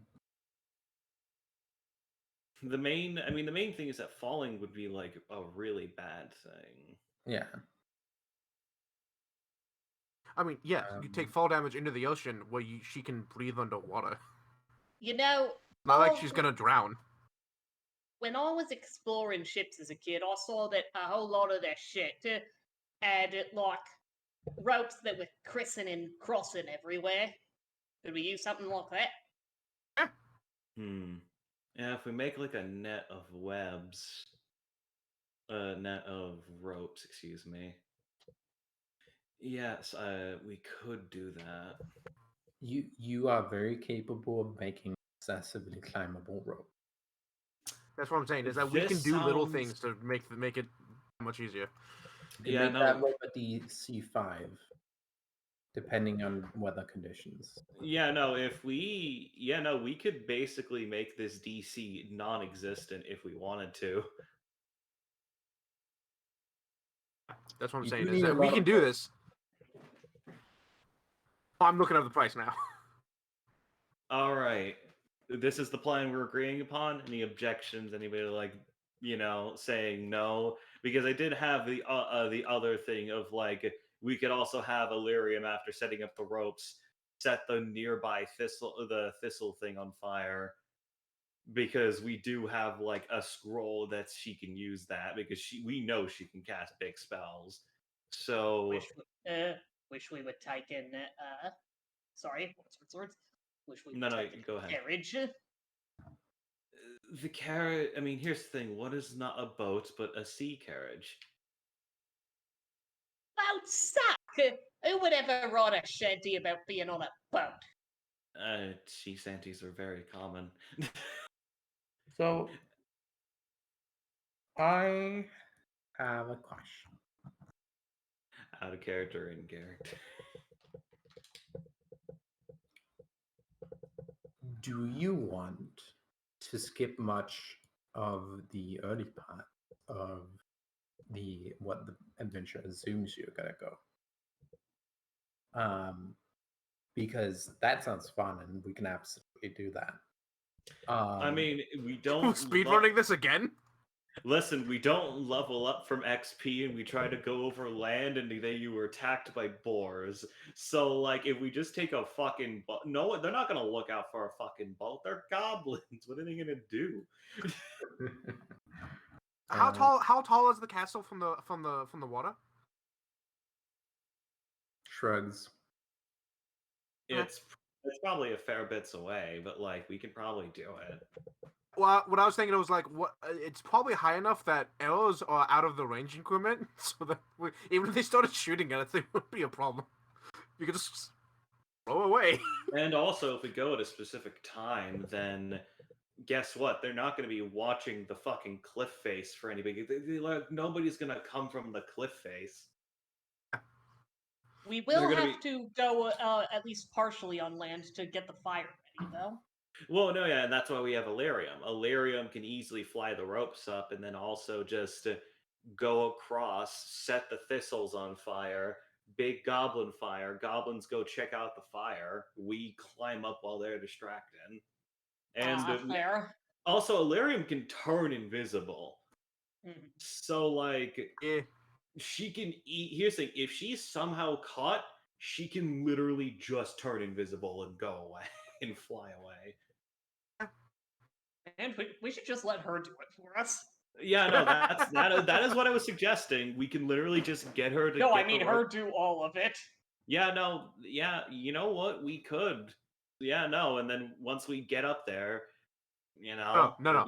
I think Eli means literally just go in and shank someone for us. Oh, Yeah, maybe, but I don't know how strong she I is. don't know if we want her D2 knife stabbing somebody for 2 to 3 damage. Yeah, I mean the main thing from what I can tell is that she's good at getting around, but I don't think she's good at damage directly. I don't think from what we've seen of her at Yeah. least. So is everyone cool? I want to hear from everyone. Is everyone cool with the climbing up the cliff plan? Yes, I feel like that's a good plan. Ellen has said basically it would be a DC 5 check. I Yeah, like no. it. Yeah, no, it'd be easy plan. We can do the Depending on fire. the local conditions, of course. You can Uh, make Yeah, a if it rope with DC 5. if it is a DC 5 with taking 10, I beat it by 1. Yeah. And the main thing is that we could take 10 because guess what? The goblins are going to be investigating a giant fucking fire across a giant bridge. The time we get over there, guess what? We'll be up there by the time you get up there. They'll be starting to cross the bridge. We wait a bit. Hey, Illyrium, with your invisible knife, cut the ropes. Yeah, Hundreds of goblins maybe. die. And if she's not willing to, I can test my way over there and just the entire rope bridge and have them careen into the ocean. Yeah, exactly. Either Illyrium cuts the fucking rope bridge and they all die, or Yagadas does it and cuts the rope bridge and a bunch of them die. So, like, and the others, guess what? They're not going to be able to come across that bridge. So basically, we're either killing a bunch of them and we're removing even more. So, like, No, it's a good plan. And I mean, I like even if this we plan. maybe if we remove like 70 goblins, that's a bunch of them that we don't have to deal with. I Also, like this if plan. I'm conditions excited to are be a part of it. if conditions are really, really shitty, Freya will be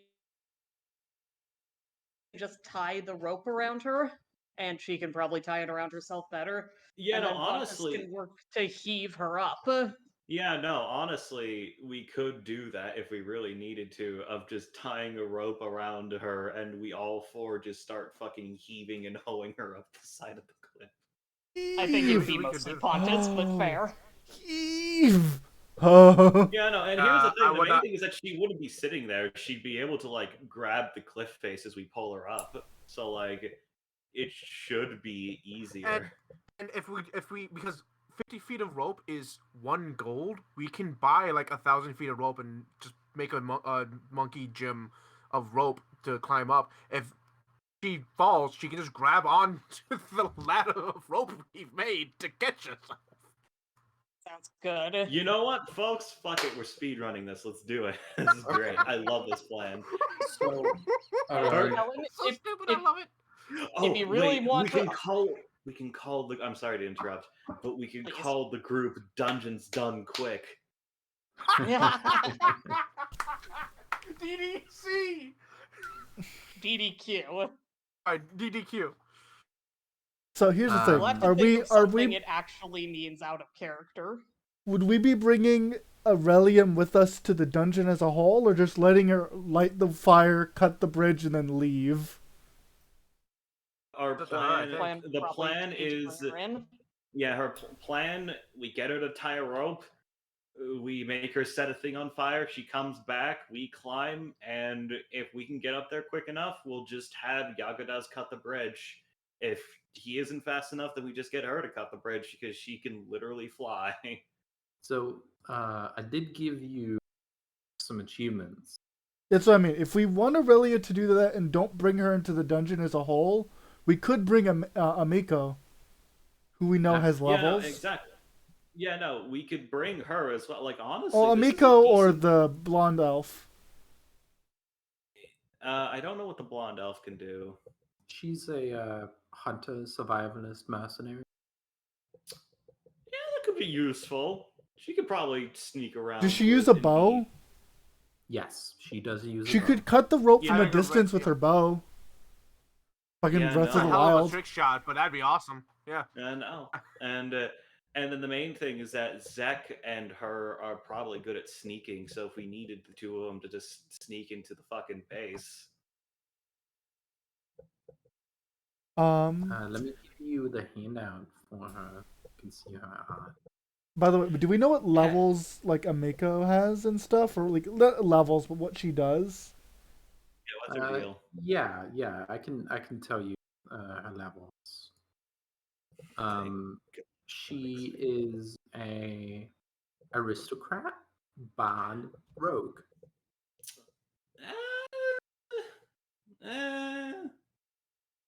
It's not a bad combo, but I think ranged options are better. Yeah, I feel like bringing In the this instance. survivalist. The survivalist probably knows what she's doing. The thing with And- Ameko, she'd be able to do a bard thing and help us, because I mean, Pontus is a Ameko- selfish Ameko- bard. Ameko is level 5. Ameko needs time to recover. Yeah, True. Mako needs time to. On the other hand, Catharsis. Do you think a it'd bunch be of cathartic goblins, for it her might be to- catharsis. Yeah. So that weighing options here. But I do want to point out what Eli said because it's very smart. Eli, would you like to read that out? Oh, yes. I was saying that if Ellen wanted to get up our butts, she could give us an aquatic fight on the way that is, level appropriate. I know that Which that's is- something Ellen would be extremely capable of. Oh Yeah, shit! which is fine. Oh fuck yes. Which is fine. No, it would be a little difficult, but remind you, two of our people can just breathe underwater. One of us is a wizard and can just stay on the boat. Yeah. And But the other you're one has a never reach gonna weapon. do aquatic fights. Yeah. So like it's not like oh we're in an aquatic fight, we're all fucked. It's like this is gonna be different and might be a little difficult. But we should Pontus and probably Freya do it. jump immediately into the water and begin super speeding around. Like, holy Exactly. You shit! assume that Pontus isn't gonna swim the whole way there. So he's All the right. hotel. All right, folks. Ameko sure does look like she has 3 class levels. She has Yeah, 5, I mean, Yeah, like 3 Ameko- classes. and this is Shalelu. I'm honestly thinking we should bring Shalelu more, and there's also the fact Yeah, that I'm thinking Shalelu. I mean, here's the thing. Ameko, like, her brother tried to killed her dad. He's simping for a demon, as said in the words of Yaganaz earlier. And Like, know what at I this she point, needs a break. and at this point is so dedicated that he doesn't care for. Yeah, exactly. So, like, at this point, leaving her here, she needs like time to like fucking recuperate her brain. She needs like something. Yeah. I think it's okay if we tell her what's going on. Like the broad strokes, not the fine details. Yeah, no. But Good. just tell her, hey, we're gonna go kick some goblin ass. Do you want us to bring you back a goblin dog? That is a good idea. Yeah, fair enough.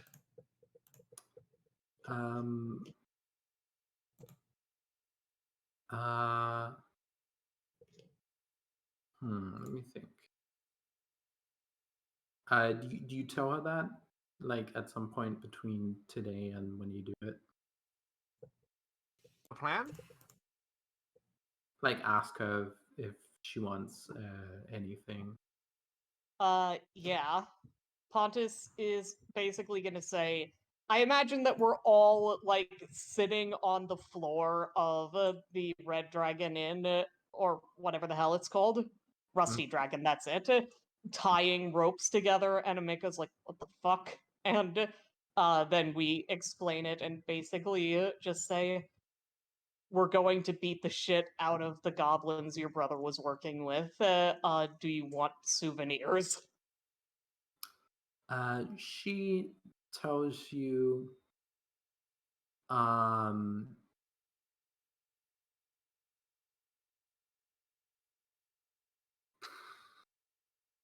she doesn't know.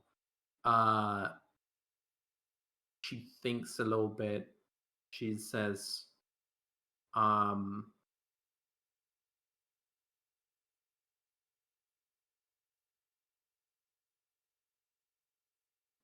she wants something else for her brother to hope, other than his very bad company friends. Pontus lets out a low whistle. I know how to get that. And if you can't do Tempted that, to maybe- say, there is always God. Is always gone. Paladin in the background then- holding he up then- pamphlets. There's always God, and he goes, "Oh yeah, wait, God, she's the God of vengeance." Fuck. and if you Go can't ahead. do that, maybe, I don't know. Can you make the goblins not be fucking shitheads? We will try our best. Nods. Like you're doing a great job with Beetlebum, right? That's complicated. Complicated. so hand motion. Yeah, she is a very special exception to the rule, I think. Bird Look, cause. there's a whole bunch of shit going on with Beetlebum. You remember how she's able to do weird shit? Beetlebum's fucking weird. But we Well, can definitely make the goblins stop being shite. We can try our best, and we will do so. Yes. No, you can't They're change not your alive, person. they can't be shite. And I know it's hard to change a person, but Just can't wake up another person. We're gonna murder like 400 goblins. She says, I know it's hard to change a person, and Pontus gets up and says, "All right, I gotta go take a leak," and walks outside. mm-hmm. And Freya, like, sits there and ponders, like... Freya sits there and ponders, like, not gonna think about that. Can you redeem the goblins? Interesting. Out of I know. character, I was gonna make a joke if Pontus knows that you can't just take a leak anywhere, and then I was like, should does Freya know that? yeah, Not gonna probably. wonder. This isn't the we fucking definitely- ocean. Jesus Christ. We definitely can't. We definitely can't redeem them all at once. So we're No, gonna have to no. thin out their numbers at least. No, Yeah. no. Like, listen, we can either try to redeem them, or we can at least convince them, hey, stop being a bunch of shitheads. Here's how the ability to farm. Mm-hmm. We teach these motherfuckers how the farm Oh, works.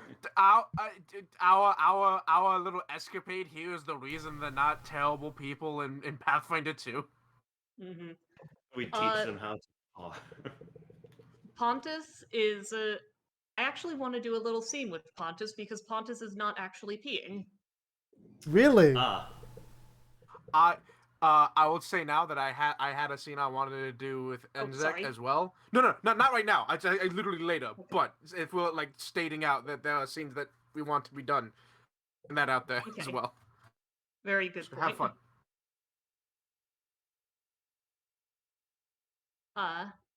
Ellen, or is now a good time for me to do the scene with Pontus? It'll be relatively brief, I think. Yeah, absolutely. Pontus walks out onto the sand and into the place where he got struck with lightning, Oh. and he reaches down and runs his fingers through some of the blackened sand, sort of pops some of it apart, then takes up a fistful of it and walks over to the shoreline and sprinkles it into the ocean, and he begins to speak in a strange mixture of Aboleth and Aklo. And he says, Amika was talking about changing people. I know it ain't quite the same thing, but I know that you're very capable of changing people. I've seen how you can change people. I'm not gonna ask you to change every goblin up in that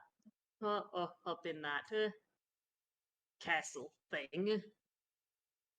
I know that's too much to ask, but maybe if you had the time, you could see if you could change Emiko's brother a little.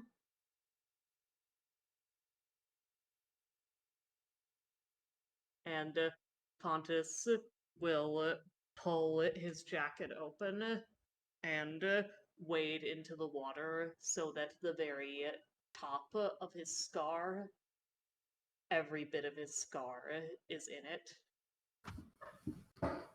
And he will say, "If you need to type from me, go ahead."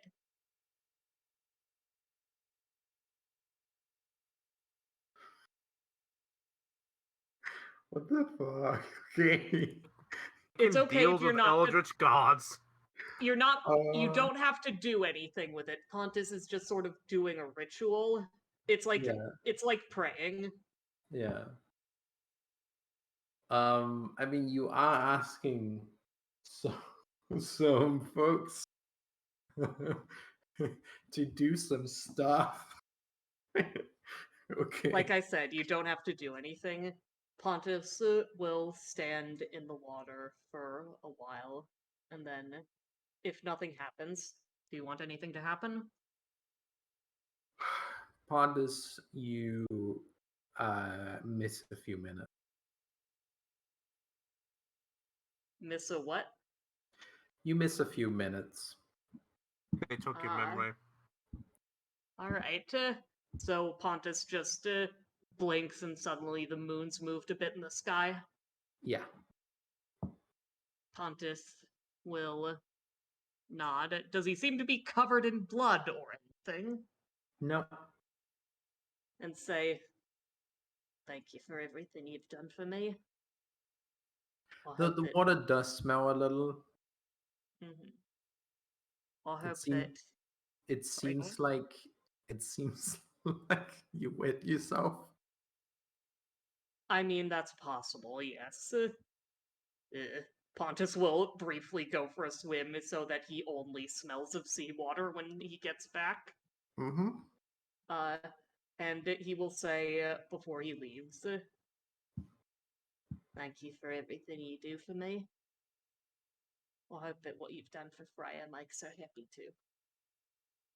And he will walk back. And, oh, sorry, go on. No, go ahead, go ahead. And when he gets back to the Rusty Dragon, he just barges in and says, "Ew, that was quite a piss."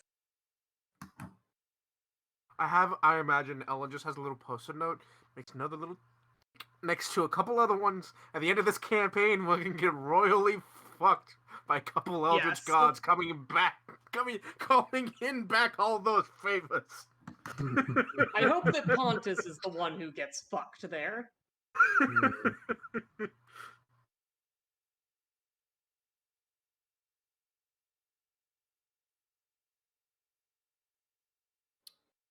What number is the Rusty Dragon again?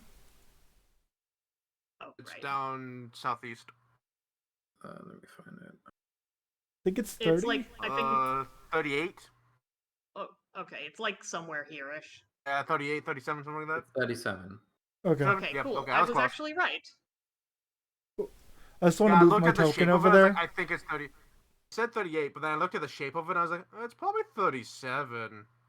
I think moving our tokens over there gives it a good way of showing where we want to Yeah. go.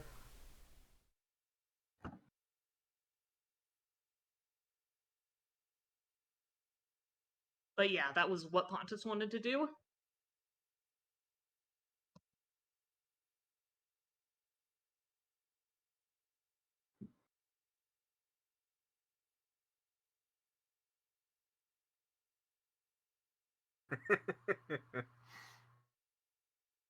Plans only. Yeah.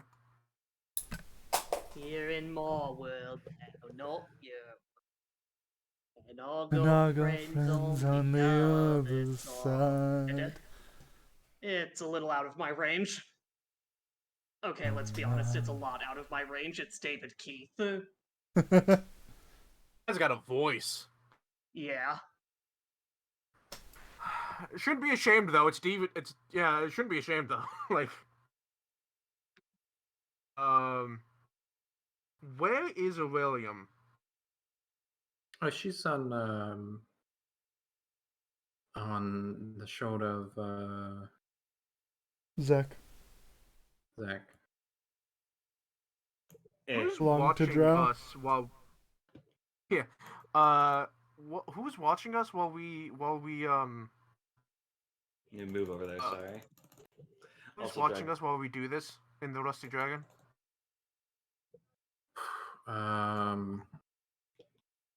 Like half the town, I guess. Okay. I'm just gonna as I'm doing this, I'm just gonna say low enough for the table to hear.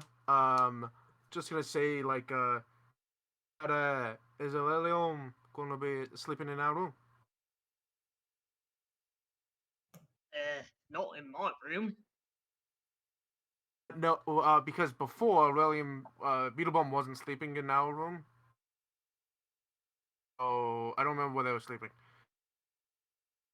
I just want to see if they're gonna be sleeping in the shared room that me and Enzek have.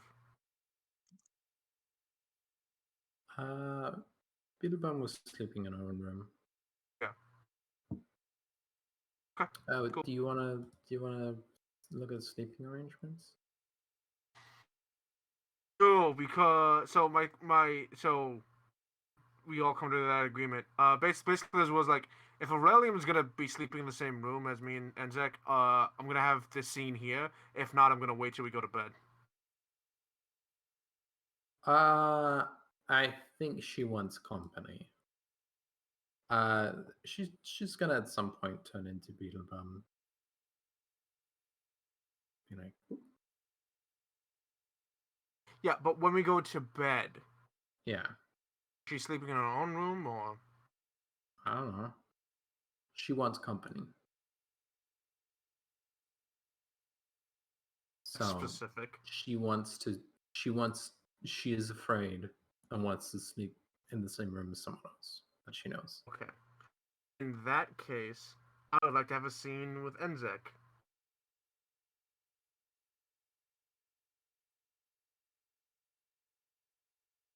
Yep. Go ahead. Do we want to do this at the Rusty Dragon? I mean, that's what's happening. I don't know if you want to change. Okay. Colossus, you there? Oh, I got BRB'd for a second. I forgot to type because it was a little bit of an emergency. What is happening on your end? Or happening this end? We're nodding the thing together at our table. Oh, yeah. And Yagadas is gonna want to have a scene with Enzek specifically, but I guess everyone's also here, so if everyone's Yeah, part of the scene. yeah, no, everyone can be doing their own thing, like drinking while Zek and I mean, it depends. Yeah, I'll do the scene. I wouldn't mind it. Pontus pays attention for as long as his little pea brain is able to, Scene but time. eventually he decides to jump on stage and start singing and dancing. I'm still tinted red. Yeah, sorry. has No, it's the fine. attention of a goldfish. He About paid these, attention as long as was basically physically possible for him. Hmm. And that's all we can ask. Fair enough. Now that Enzek Hmm. wanted to apologize. I was gonna say Zek's probably like tying like one corner of the ropes together as you're kind of talking to him about this. Yeah, we're all like working on this net. I wanted to apologize. Zek kind of tilts their head slightly. What for? I said some things about the drow I did not believe. It was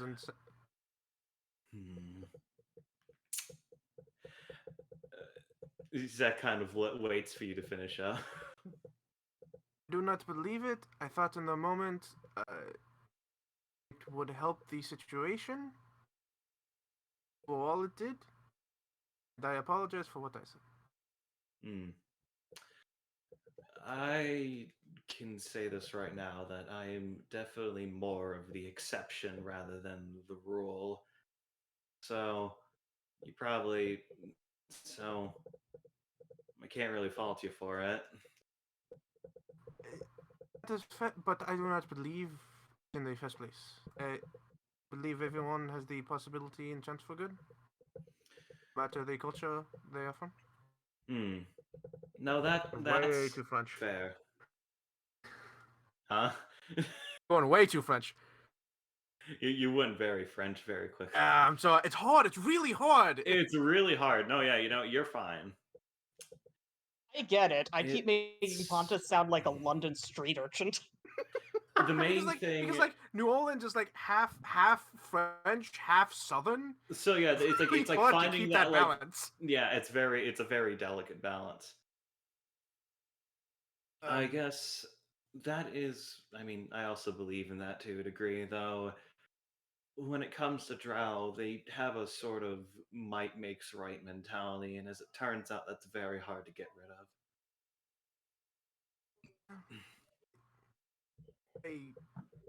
I feel like it'll it'll come up more often. Hmm. How much Wow. do you know about Shaylin? Religion. Let me see. Does Zek know gods? Find out in this episode. Probably.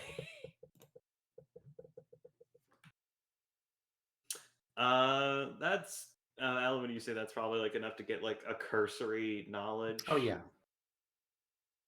I know she's a. I didn't get much information in the Underdark because the most of the religions were more associated with what was down there than what was on the surface. But I have heard about the goddess of art. Yes, a little bit. I'm sure. Now that I am sure it comes to no surprise that am a follower. Hmm. Looks at yes symbol on the armor. I did notice that a bit earlier. There's also that kind of takes a moment to consider what they're going to say. You have the sort of flash that I've read about that seems associated with her to a degree. Oh, thank you. It's a lot more colorful than some of the things I've seen in the Underdark in comparison. Though there isn't really much color down there in the first place for obvious reasons. Do you see color in the dark? Well, yeah. The most colors you get are glowing mushrooms, and glowing mushrooms, cave moss, and the occasional horrible creature from beyond. Everything else down there is usually too bright. Torches aren't really necessary if you can just see. So, Well, one of Shaylin's tenants. If someone asks for mercy, I have to give it. I did notice that earlier. I noticed that when we were dealing with that fellow, kind of vaguely referencing the brother. I noticed that when he asked for mercy, that you were very quick to disarm yourself. So I guess that makes sense. I suppose that lines up. Even if I do not believe that they are deserving or will actually go through with it, I have to give it. And that does make you a bit.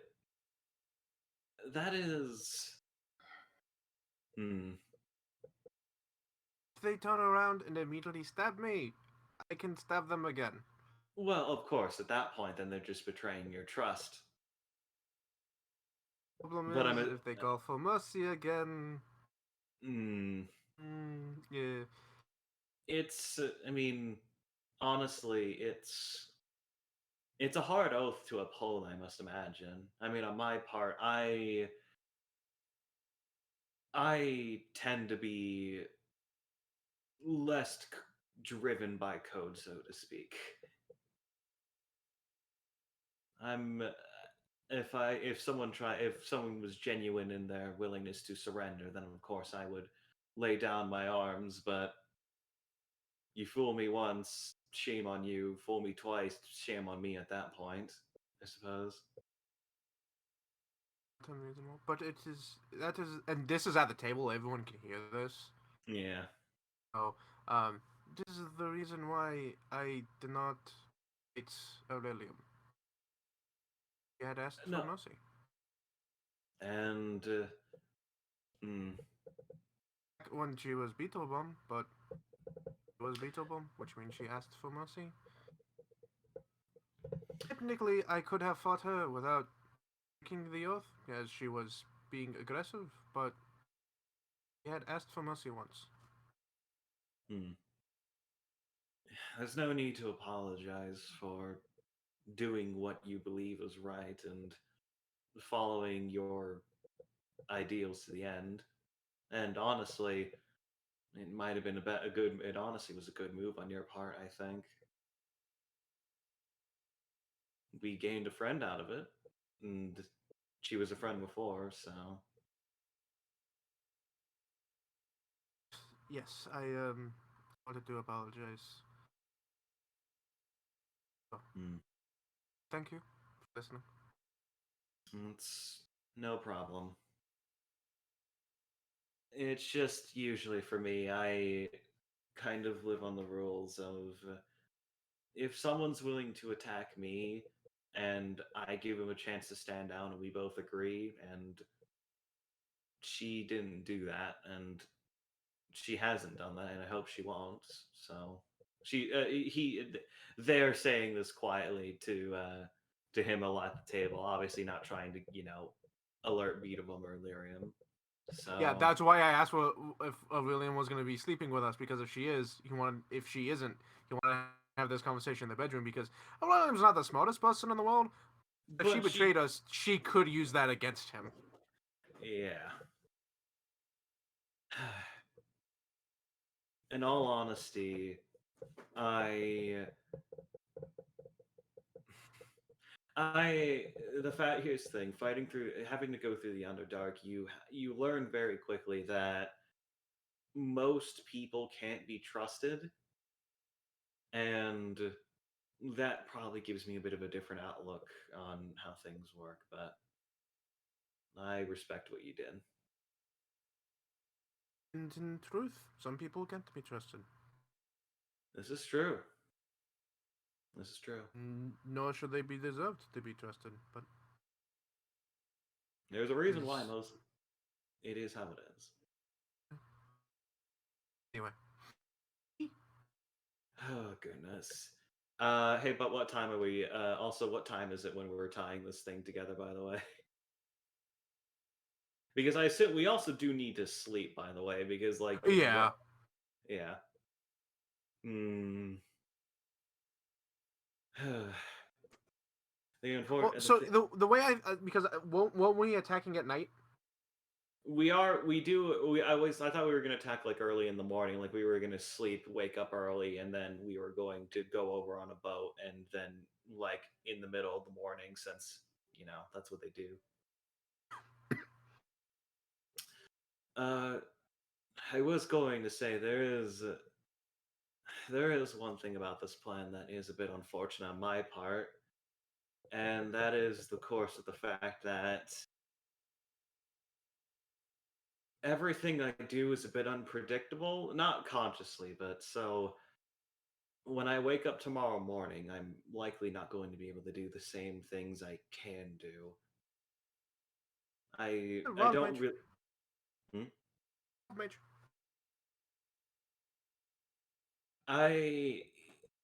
To call me a mage is technically correct, but to call what I do orderly is not. The unfortunate thing, actually, Zek is going to take out they're going to take out something very special. Actually, this is a fun little thing. They're going to take out their heirloom, actually. And this heirloom is it is a book. It looks like a arcane spellcaster's book to some way or another, but the combination of gem inlays and formula that even wizards would have trouble deciphering from other wizards. The the way I do what I do is a lot less. Wizards rely upon drawing upon the arcane. I am a bit less careful about that, so to speak. And that leads to complications. So Just call on magic and let it do what it wants. that is a way to phrase it, but effectively, each part of this book that I've had to write into, each one is dedicated to a different, well, associated thing that I've had to study into. The main thing is each part, like, they turn to a different section of the book. I've detailed 6 different things, 6 different. So I don't want to use a bunch of wizard jargon because this took a lot of elemental studies in order to even get to this point, but attuning yourself to different elements and planes of existence is a very interesting process, so to speak. The main thing is that was actually one of the reasons why I actually left the Underdark, was because a lot of they tapped into the more arcane and the proper, and well, I more or less became a conduit for the elements. It's internal rather than external, so it's a very interesting thing, so to speak. So hopefully the next morning, hopefully the next morning, my soul and my attunement to whatever plane of existence is written in this book hopefully won't be something that will make it harder for us to do what we need to do. To be honest, I do not think you can harm anything. Probably not. I will. It's chaotic. It's not that chaotic. I'm not just spasming magic everywhere. Thank the gods. I'd be. Yogadis? Freya nods. It's hard to describe. I don't even fully understand it myself, but I'm working on it, to say the least. It's a lot of theory and a lot of application, but how much the actual theoreticals is still being built, so to speak.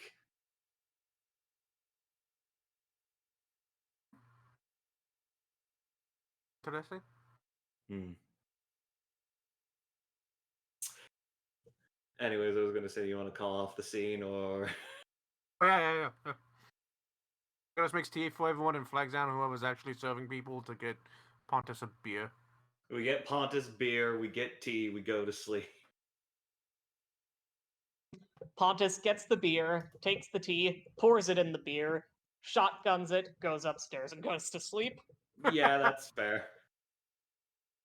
I feel like Pontus is the kind of guy who'd take a beer can, cut the bottom open with a fucking combat knife, and fucking drink it. Absolutely, and then he'd crush it against his forehead. Yeah. Freya the kind looks of energy on in Pontus has. objective horror. No, here's the funniest thing too, is I don't think you would crush it against your forehead. I think you would headbutt it.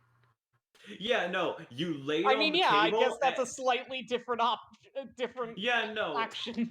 You don't crush it against your head. You lay it on the table, you slam your head against the can. Out of character, wouldn't that hurt?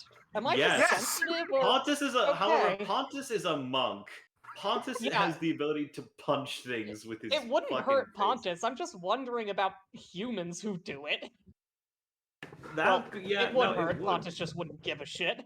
Yeah, no, exactly. Pontus wouldn't give a fuck. He can hurt people by elbowing them hard enough. Like, come on. He could slap them with their fins and that'd be enough to kill them. Fair. Although Pontus does default to non-lethal damage when he's not using his sword. Interesting. Well, you have bonuses We for can that all now. default to non. Yeah, we can all default to non-lethal damage now. Yes. I don't think Freya will be. Freya cracks her knuckles and picks up her hammer. Mm-hmm.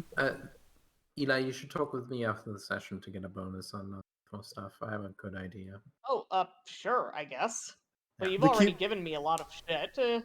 Well, the you keep sparing people achievement. If you already do non-lethal as part of your thing, you can get an extra benefit. Yeah, and it cool. doesn't Yeah, no. specify what that extra benefit is, so Ellen just has to figure it out. It depends on the build. Which also means I get it. Yes. If you decide to keep doing punch, non-lethal damage. Because I have fists like a monk. My unarmed attacks deal non-lethal damage. So when I unarm, I get the same bonus, but I almost never will unarm. I can. I have the option to. but now you just can. Yeah. So it's I can do non-lethal whenever, but if I punch people, I also get a bonus. I don't know what that bonus is yet.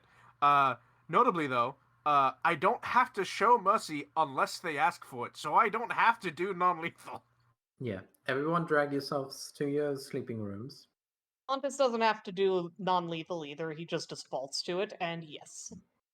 But where's the fucking... All here the we way are. to the right.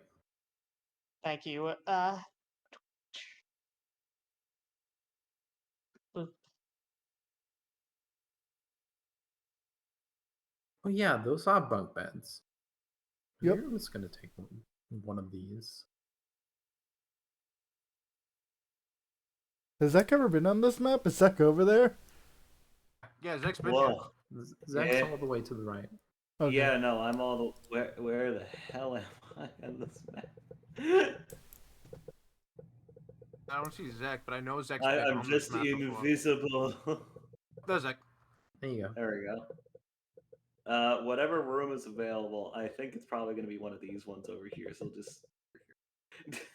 I really Yeah, thought those you were are gonna two just bunk take that beds. whole ass room up there to yourself. Like, yeah. Listen. Zek's in the house. If I really wanted to, I could. I'm not gonna do that. So yeah. What bunk do you want Lyrium to do? Matter? The main thing is that the top bunk breaks. That's my Zach- full body weight on her. So I'm gonna Uh-huh. take the bottom bunk. She can take the top bunk. I Probably was gonna say you smart. take the bottom bunk because you're a drow. Because yeah. Like, there's a worse joke I could have made. But there's also a plant. There's also a plant, so they take the top bunk. Wait, what? So, I the need. sunlight's from the window, not from above. Okay. But it gets them closer to the sun. We are indoors. You get halfway through the night, Oh, Jesus. and Pontus, you are woken by a regular talking volume singing. Pontus will open his eyes, blink a bit blearily, and glance up to see if Freya's awake. Did And you if really not- put the 7-foot tall person in the top bunk? Oh, right, you're on the bottom bunk. Glance down. I was about to say, see if like- Freya's awake. I know that's. She's, I love that all of you are so fucking paranoid that the bunks are gonna break. she is not awake, but she is singing.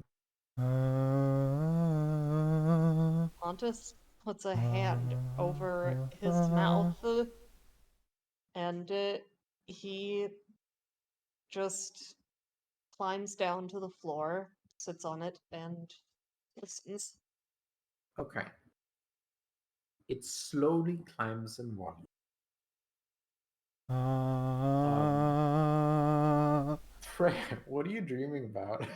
Oh man, I thought you were gonna throw me stuff. Oh no, I could throw you stuff. Yeah, you throw me stuff. I can play along with anything. Okay. You're that flying thing again. That's what I thought. And like you're the flying thing, and also you're having like a you're remembering your choir days, and and it feels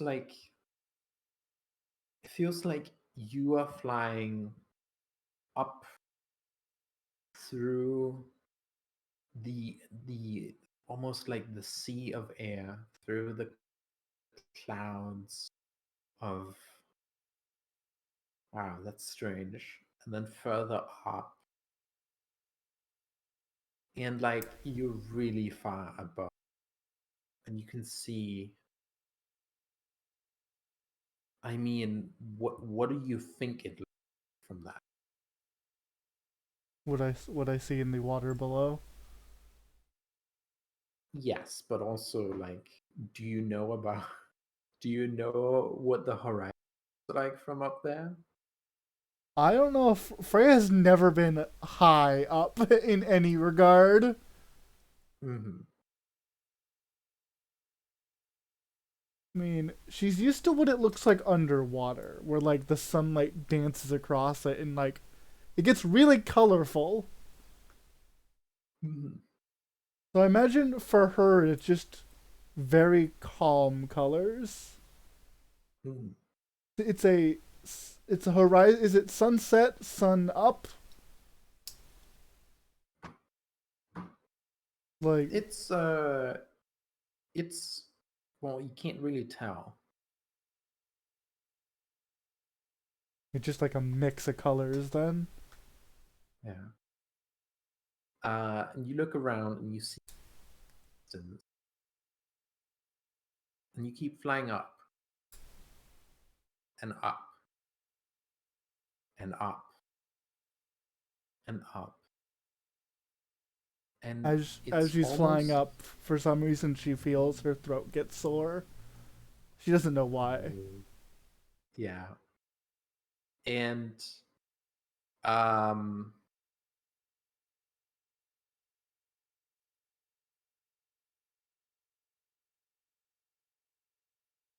uh, the fuck is that? I Increased legitimately volume to cannot tell. ah. Knock knock. Pontus, Um, oh, so sorry, go ahead. Pontus, uh, Pontus glances at Freya, then just says, "Fuck off! We're trying to sleep."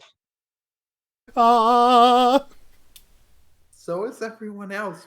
What is happening? I think she's having a religious experience. Can she do that outside or quietly? Right, okay. Pontus will load Freya onto his back and climb out the window. This is a second story window. Give me a fucking climb check. Happily. I'm gonna give you a minus for carrying. I'm gonna give you a minus fucking. No, you fall to the ground. Pontus crashes to the ground and does his best to land underneath Freya. Yeah, okay. And Pontus will just You take this much lethal damage from having Freya land on top of you and landing on you. Crunch. fair. So I have Um, 9 HP at the beginning of the day. Zach Excellent. and Yagadas, you both wake up. You can wake up from the very loud singing. Good, I was about to roll perception. And Pontus will then. Is Freya still asleep? Yes. Pontus will. Okay. Pick up Freya again and start walking towards the church with her on his back. Okay. I feel like we should go to the. I felt like it was probably a better idea to climb out the window than to bring her Definitely in. through the whole thing. So let's go back in. No. Don't Oh, move sorry. too far. Let's go back in the dream. Okay. Um, Yeah, you can both answer. So in the dream, Freya, you are climbing up. You burst through some clouds. They feel like, I mean, what do you think clouds are? She imagines, because she sees them in the sky. There's always a part of her dumbass brain. I need to look at my intelligence score to see if she's a dumbass. I don't remember.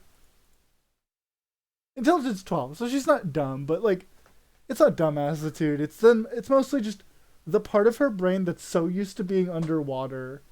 Because like when you're underwater, above you doesn't really look like much besides like the surface.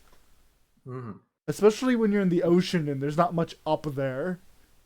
Yeah, you know what She- Seafoam and Mist are like, but Yeah, she almost thought for a long time that if you go high enough in the world, and this is especially because Gozera is the form of her god that is of the ocean, and there is another form that is of the sky. yes. So a part of her believes that if you go high enough into the air, you will simply breach into a higher up ocean. Ooh. And the clouds are just Cool. sea foam dancing. And Just the funny thing below is, the you're waves? not really wrong. You break through the sea foam, the clouds, and you break into the ocean, and you swim or fly further and further up. And up eventually becomes dark. Even the sunset or sunrise isn't enough to light what is above you anymore. And you swim upwards towards the depths or the heights of some sort of space above you. And the sun rises off. Has it gone around on the over the horizon, and below you is like a ball of world, of sea and land, and you continue rising. And also, Freya's screaming very loud, singing. You have made it like I mean, you've made it like pretty far, but Maybe I should have brought her to the ocean instead. Pontus with Freya on his Even back, further. ears next to her head. Zach and Yagadas, you can easily if you want to, but like you can also just go back to sleep. People with Yaga- big Yagadas ass elf looks over- ears, like, oh god, my ears. Yagadas looks over at Enzek. Is Enzek awake? Boss? I mean, probably now. Oh no, Flores is here. Flowers might be muted for some reason. Flores is muted. No, Flores is here or not. Boss is muted. Okay, so I was talking the entire time and my mic was muted. Aw, sorry. Oh, sorry, dude. Son of a bitch. Yeah, I was wondering why you were so quiet. I was like, I was waiting, and nothing was happening. I was like, Shit. all right. Alright. Yeah. No. Zach is awake. Zach is aware now because guess what? It was like, oh yeah, they were in deep sleep, but then, hearing something that loud across the fucking town, you can't ignore that. It's like, Yagadas what looks the over at Enzek. fuck? Yagadas looks over at Enzek and goes like, "You could follow them to the church, or go back to sleep and get our spells." You'll get your spells anyway. You Oh, just have to okay. sleep a little longer. Actually, interesting detail. Zach's hair is currently, instead of a red shade of color, it is now between what can be best described as a half and half between cobalt blue and red in the Ooh. middle of the night. Pretty, huh? We We should probably check up on them. It's late, but we can try. He clearly sighs heavily. Listen, I Right? know it's inconvenient, but they're our friends, and them being awake at night is not normal. Yeah. Because we haven't got our spells yet, Yagodas just holds out his hand and his glaive just appears and goes, "Let's go." Don't wait. Let's not wake up Ilarion. Oh, Good luck. actually, he takes out a note, scribbles something on it, folds it up to next to Aurelium. Yeah. Wakes up in the Paper middle goes in of her the night mouth. and we're not there. The cartoon was fluttering in the air, and then into her face fluttering in the air. If she wakes up in the middle of the night and we're gone, she's gonna think we abandoned her. So I'm writing a note that something weird's happening with her. Took her to the church. If we're not here, that's where we are. Mm-hmm. That's Then- sweet. All right. Then I'll follow Enzek. All right. I'm gonna. You follow follow where the fucking... rate. You follow what sounds like an entire choir coming from one person. Mm-hmm. Eh. Like, Jesus. It's who they're singing about.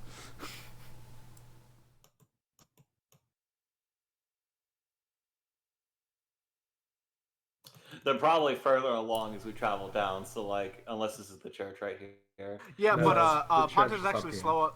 Pontus is slower than us, so we Yeah. might have actually catch up. Actually, Yeah. Plus, Pontus is carrying Freya, which I don't know how much that would reduce his speed 7 A lot. feet tall, jacked as shit. by. Mm-hmm. I think that puts you in over encumbered. Big lady. But Pontus would have left all his shit behind. Well, fair enough. Maybe Big not encumbered lady. then.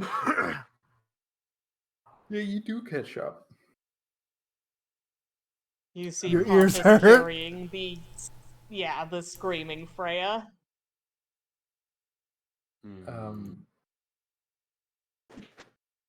Go ahead. I was just saying. Continue. Fred, you rise and you enter the depth of this ocean space above the sky. And it is dark, and around you is a decreasingly sized ball of blue, mostly, and you find that. What do you think of this ocean? This dark, deep, cold ocean.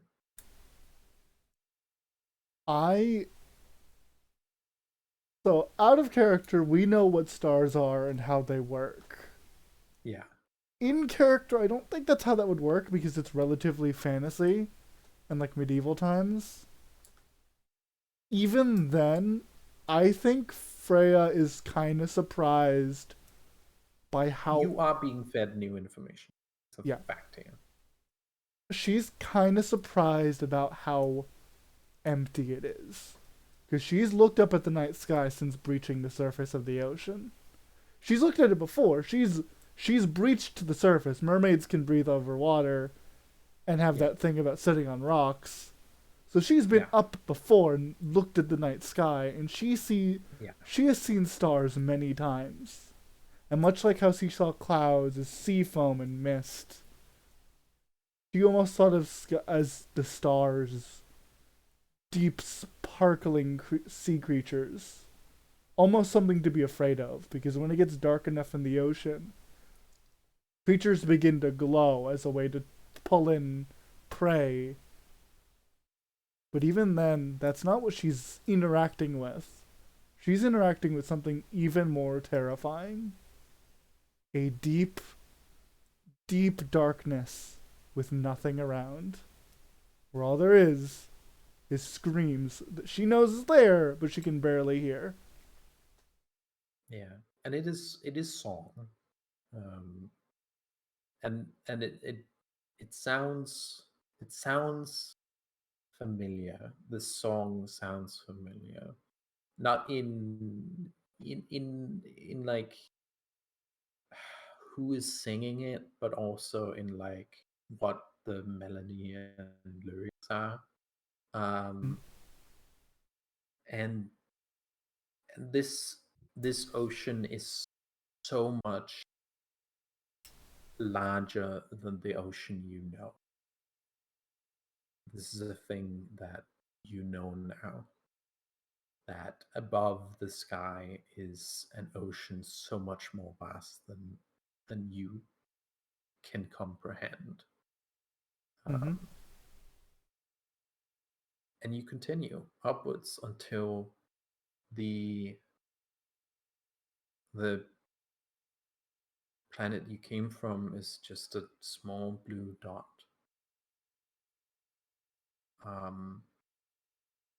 You get to the church. Bang, bang, bang. Oi! Religious experience here. Might need an exorcism. I don't know if you need the a- knocking. There is very loud Fair. singing. Um an adept approaches you at the door and is like, "What?" Look, she's one of them paladin types. She's having some sort of religious thing happening to her. Oh fuck! I'll go wake the father. Thank you. I'm gonna post this right here, and I'm gonna have it be really funny if Freya experiences what that is. Yeah. Overview effect: the process in which a person sees their planet from space and gains a very new perspective on things. I will point out, Love that one, by the way. in space, there is exactly one other thing that she'd be able to see through the vast emptiness of space. One thing. We're getting there. There's What's only the other one place. thing, huh? Oh, there's this big ball of light. Yeah. Yeah, you're gonna see the fucking sun. I'm going to the sun. Choo Zero. choo. Zero. I would. You might want to I don't know. Think about the overview effect and think about what maybe there's a thing you could also swap out to get a cool thing about that. No. I'll let. The best way to describe it is I'm gonna for the audience. I'm going to describe what the over-effect view is in short terms, as described by an individual who was on the Apollo 14 mission. You develop an instant global consciousness, a people orientation, an intense dissatisfaction with the state of the world, and a compulsion to do something about it. No, I'm not taking the paladin. other curse that makes me even better at healing. From out there on the moon, international politics looks so petty. That's As already a described- part of Looks my petty from character. here. It looks Yeah, the petty problem from with here. that- A paladin. You basically gain fuck. There's also something to consider, Ellen. That she's been somewhere this dark before. Oh yeah. Deep ocean. And there's only one thing that was waiting for her at the bottom of the ocean. I ain't removing my old curse. I'll remove one. No. You can have 3. I'm not taking no, I'm not taking that one. Okay, that's Do fine. it. Do it. It'd be funny. No. No, it's cool. These are blessings, you know. So yeah, you get taken inside. The father sent is like, What the fuck? Loud noise, Sorry. loud singing continues. Like, she is. Oh my god, she is so fucking loud by now. Half the It's town probably is like awake. hearing. It's probably like hearing like a nuclear like alarm. You know, like those very loud like nuke warnings that you Yeah, hear like when yeah. they're testing them. It probably sounds like that at this point. Yeah, God, my throat's sore. I wonder why. you can tell it's song, but like, yeah, it's extremely loud. It's song, but it's so loud that like our ears are gonna probably get a little tinnitus by the end of this. Yeah, you are hurting. You just might want in- to Though, block your fucking elf ears. Even what though am I? Pontus- My hands? That doesn't help. It's too loud. even though Pontus is right by her face hole, Pontus is being unusually stoic. Pontus, Well, stoic may not be the right word, but Pontus, take a sonic damage. A Fair. singular sonic. You're gonna need to heal up after this. Well, so we'll be Yeah, I'm sleeping. gonna We'll lay be on hands fine. him now. 3. thank you. That's my Oh, last one. dear. When we go to bed for Um, real, we'll use the rest of our healing. Zek isn't Um, saying anything because they could not be heard over the shit. Yeah. Freya. Pontus is capable of yelling loud enough to be heard over it, but just barely. Yep. Freya, you lose track of time. As you rise, and Time does not exist. you are rising to this light in the distance, in this deep darkness of this space. You are rising. You're flying on your bird wings, in with your fish tail, swimming towards this light in the distance, and it is getting closer and closer and closer. And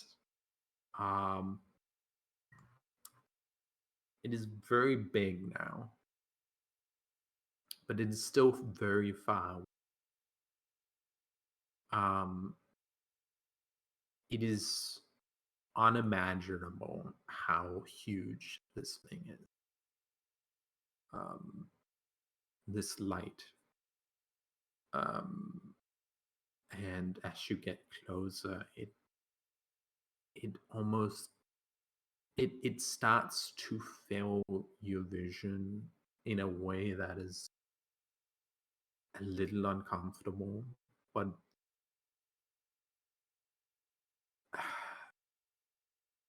that is still familiar in a way. And how do you feel about that? It's huge. Probably the biggest thing Freya can even think about. It's hard to look at. Like, Yeah. to wrap your mind around something so big that you already feel small thinking about the orb that she left earlier. Something she saw from above. So huge. So big. And even that is dwarfed by this thing.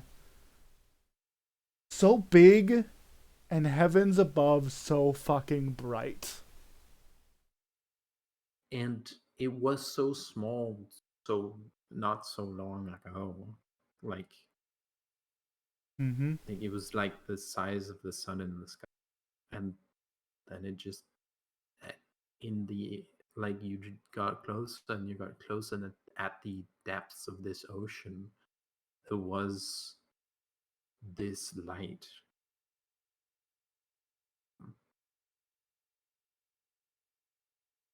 And you fly towards it, and it fills up your vision.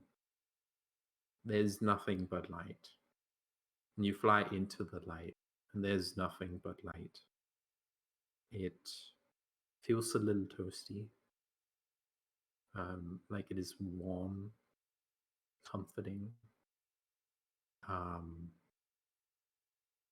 and you fly further in, and it feels a little uncomfortable at first. Starts to feel uncomfortable when you're in first. And then Well, you said fly it further yourself. in. You said it yourself, Ellen. Yeah, It also feels familiar. yeah. Something uncomfortable, but also natural. Yeah.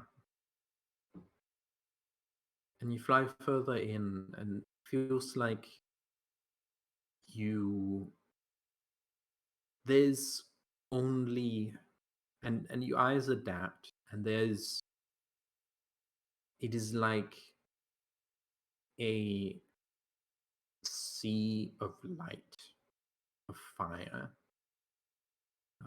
Fire, that's a thing to describe, like, but it is like a sea of light, and you fly through a threshold, like a barrier, and it is like entering another ocean,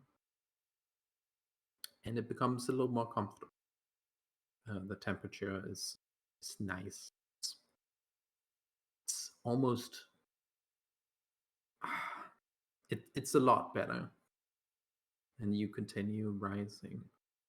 Everyone takes sonic damage. How much sonic damage?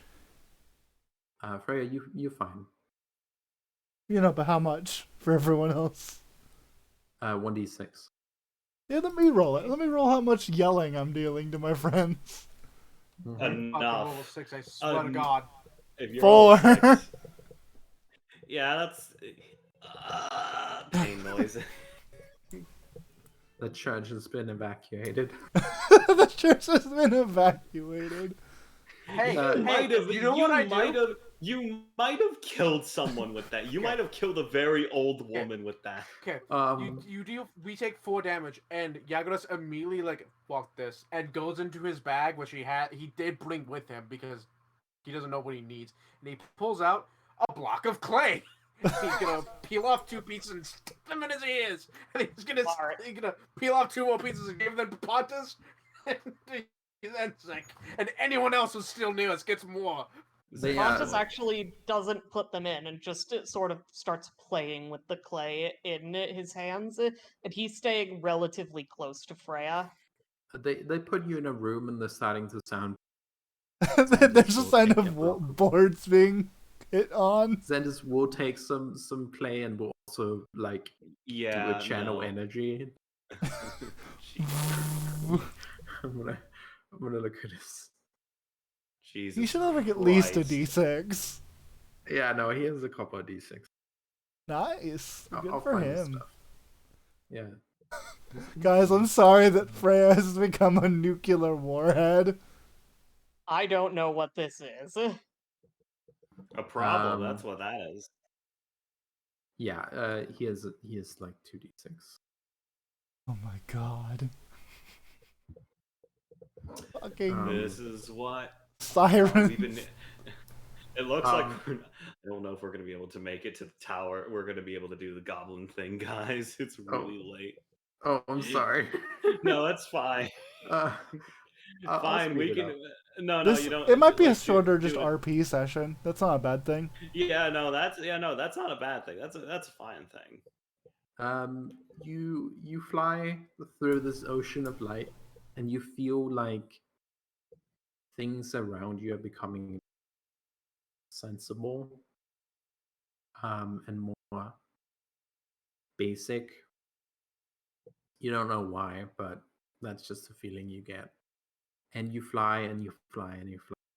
And eventually, you reach the center of the light. And before you is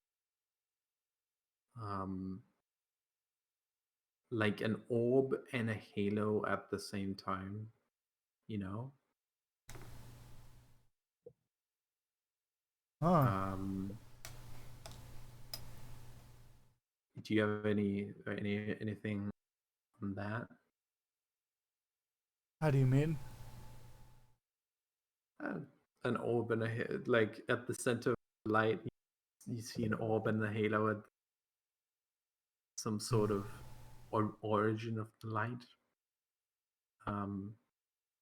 Well, I can tell you now that the singing has stopped being in common and is now in fucking celestial, which might make it worse. The singing reaches beyond what you can, everyone. Except for Zach, probably. Fuck. Even beyond what you can. Damn. Okay. It is reached beyond what you can, and is now just waves of sound. You can feel it. You can no longer hear it, but you can feel it. Freya, do you fly into that light, that center? Freya. Oh, give me a second to think about that one. In a sea of light, beyond the farthest reaches of this infinite sea, Freya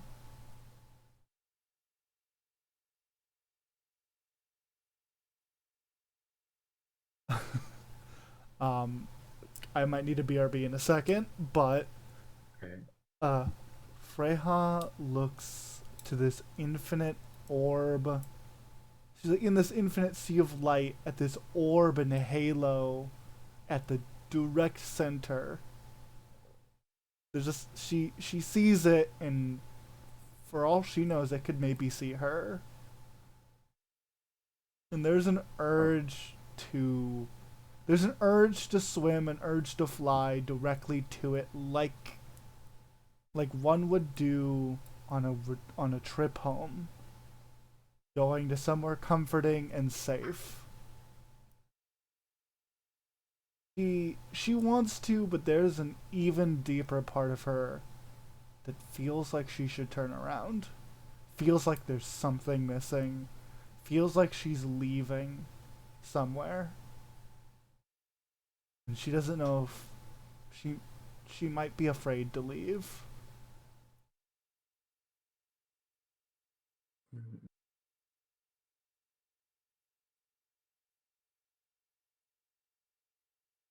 Do you go into the light, or do you turn around? Well then. No, I don't need my character sheet for this.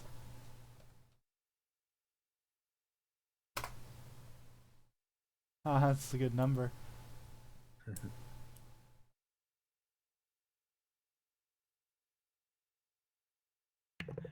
In this moment, what Freya thinks.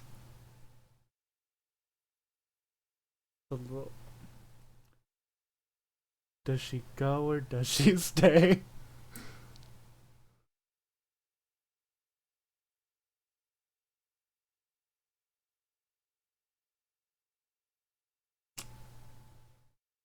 She. Here's how I'm gonna say this. She begins to go forward, as if going to accept whatever this is. Mm-hmm. She goes towards this bright, warm light. And as she's about to just fly right into it, something clicks in the back of her mind. Something is remembered. She remembers her first dream, where she wasn't sure if she was the one flying or if she was the one swimming. And she considers that no matter what, given the option, no matter who it was, no matter what she felt, she would go and save them. And this might not be the same, but can she really leave it up to chance? And no matter how close she is, she turns around. and she's going You to turn leave. around. And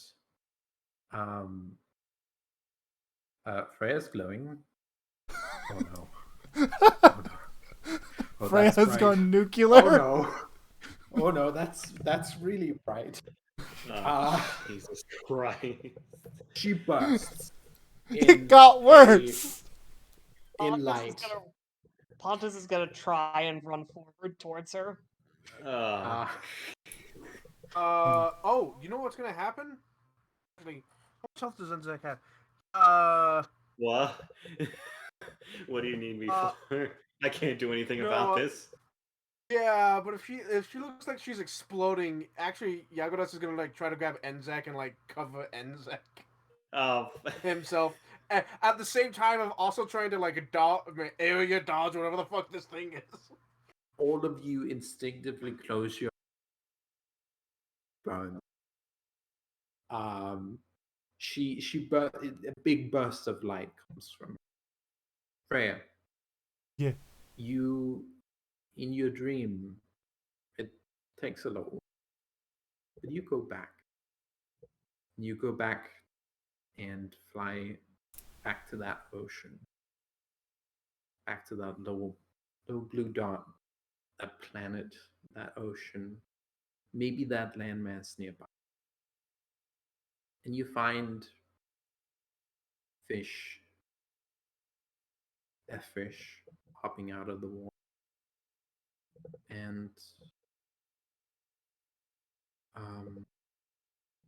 you wake up. Her eyes open, and I presume it is still the brightest thing in existence. Your eyes open. It is briefly, like, slightly. It's a little bright in here for a brief moment, and then it's everyone who is in this room. Yeah, are you in this room? Jesus. Pontus is in this room. Yeah, I'm pretty sure.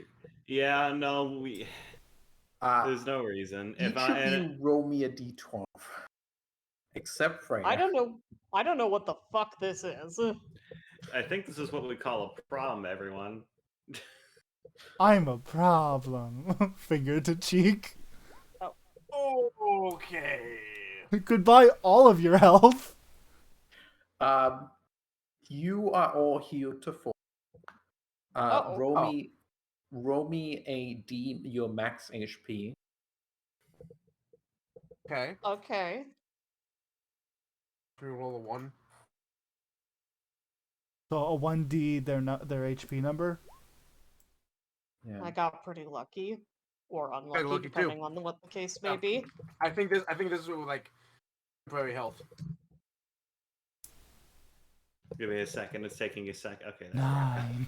So the D12 is how many hours for, and the your max HP is how much temporary HP you have for the next day.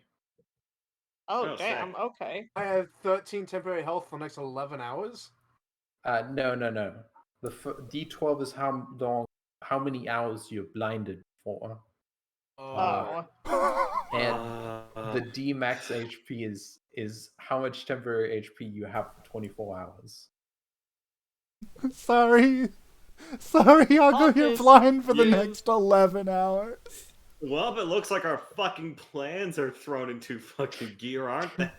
We'll just do it at night that day, right? Like when we wake up, like we gotta sleep for another couple hours, right? Like, and so like there's be 8 hours left to me being blind. We'll just go that night.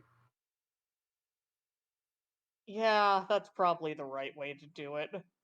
Why we still have the temporary health, we're no longer blind, and the fire can still easily be seen. And if we time it just right, they'll just kind of be. If we time it right, then they'll still kind of be off their game a little bit. So not perfect, but we can get there. We can salvage this. You can. Yeah. Freya, you have a new curse. You may remove Songbound. the new curse? Don't worry about Positive it. energy curse. It's fun. I'm very bright. Even harder to hide. Oh, Freya, also roll me a D. Your max HP. D my HP. Max HP, yeah. 3. Yep. You gain 3 temporary HP. Am I also blind? No, you're fine. This is Fair enough. Christ. So this is what every normal drow must feel like when they see the sun for the first time. This is what it's like. I get it now. I get it. Wow, this fucking sucks. Log on, Death. Or is she stopped saying? I can't see. Neither can I. Freya? I My need to be eyes, oh right back God. for just a second. I'll be right back. I'm so sorry. Got fucked. I'll be This right would be back. the perfect end of the. Everyone at the this is the perfect like end of this. Like we could actually leave it off here because it's really funny just to imagine everyone on the ground blinded and just being like, ah. Fair. Hey, if anyone else wants to change out class features, okay, but My fucking god. I actually have something I want to say, but I'll say it when the recording's done. okay.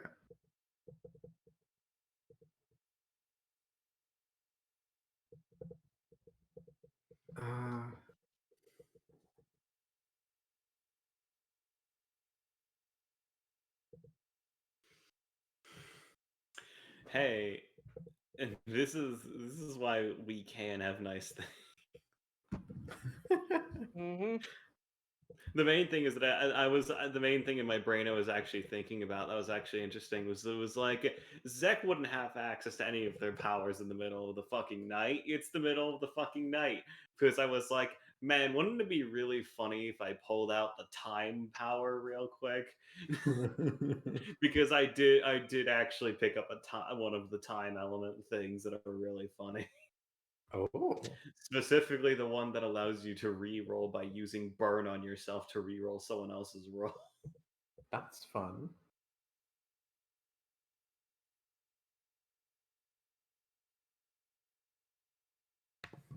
King Crimson, this shit.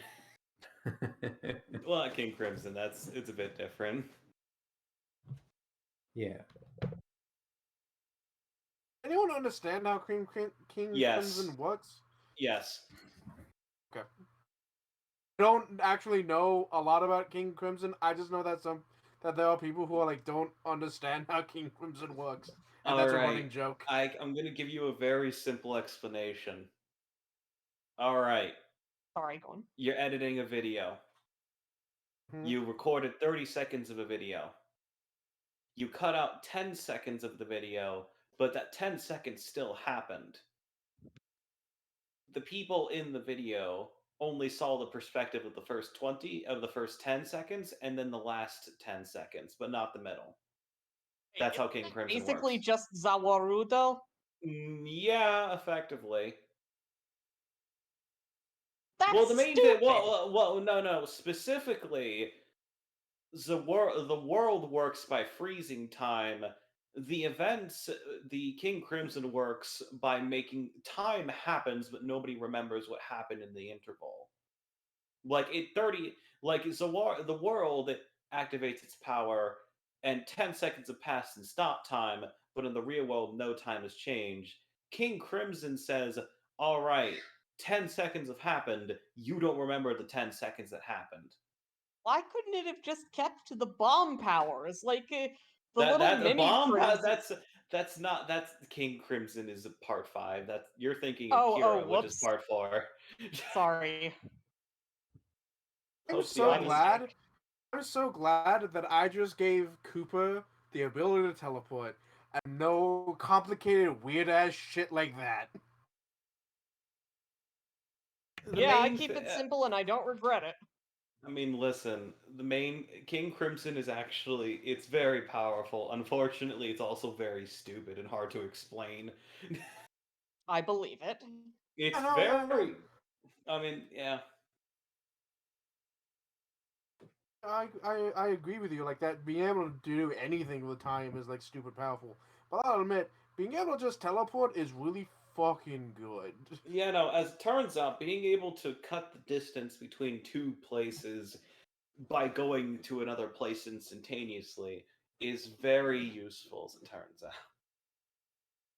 Yeah. Oh yeah. I have thought about really weird ass ways to use teleporting in combat because my character in the JoJo game Eli runs is a boxer. Like that is what he does for a living, and he can teleport.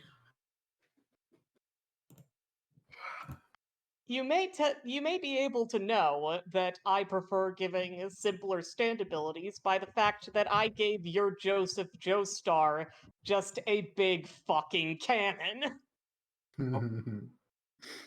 Oh, literal glass cannon. Pretty much sure that's a literal fucking cannon. I It's like my called weird. Pachelbel's cannon. I like my weird stain abilities. They're fun. She says that she made an entire power based upon quantum superposition. Have I ever reminded you all that I'm very no, hold on. tired? Yeah, 100%. But hold on, Palos, do you know what Ellen's character's actual stand is? No, like the name. Oh my No. god, Ellen, I know please. the power. I don't know the name. Oh, Okay. Is no. it called These Walking are on two different. Sunshine? These are two different ones. The one based on quantum position is for another character than the one I play in Eli's JoJo game. The one I play in Eli's JoJo game had a. Oh, did you ask me to tell? Go ahead. Yeah, no, go ahead. I want to hear. So my character is called Twilight Mirage, called On Sleep Detachment, which is fun. It's a great album, great song, and On Sleep Detachment is Mhm. is winter clothes and also a gun, and it is it's perfect mountain climbing gear for always protecting yourself against wolves and bears in 1920. um It also has some like future Don't bury elements. the lead. Tell him the weird shit. Okay. On Sleep Detachment, wearable stand, can anything it shoots or touches can put Sorry about that to that. sleep. Okay. I'm back. And anything that is asleep, it can detach. And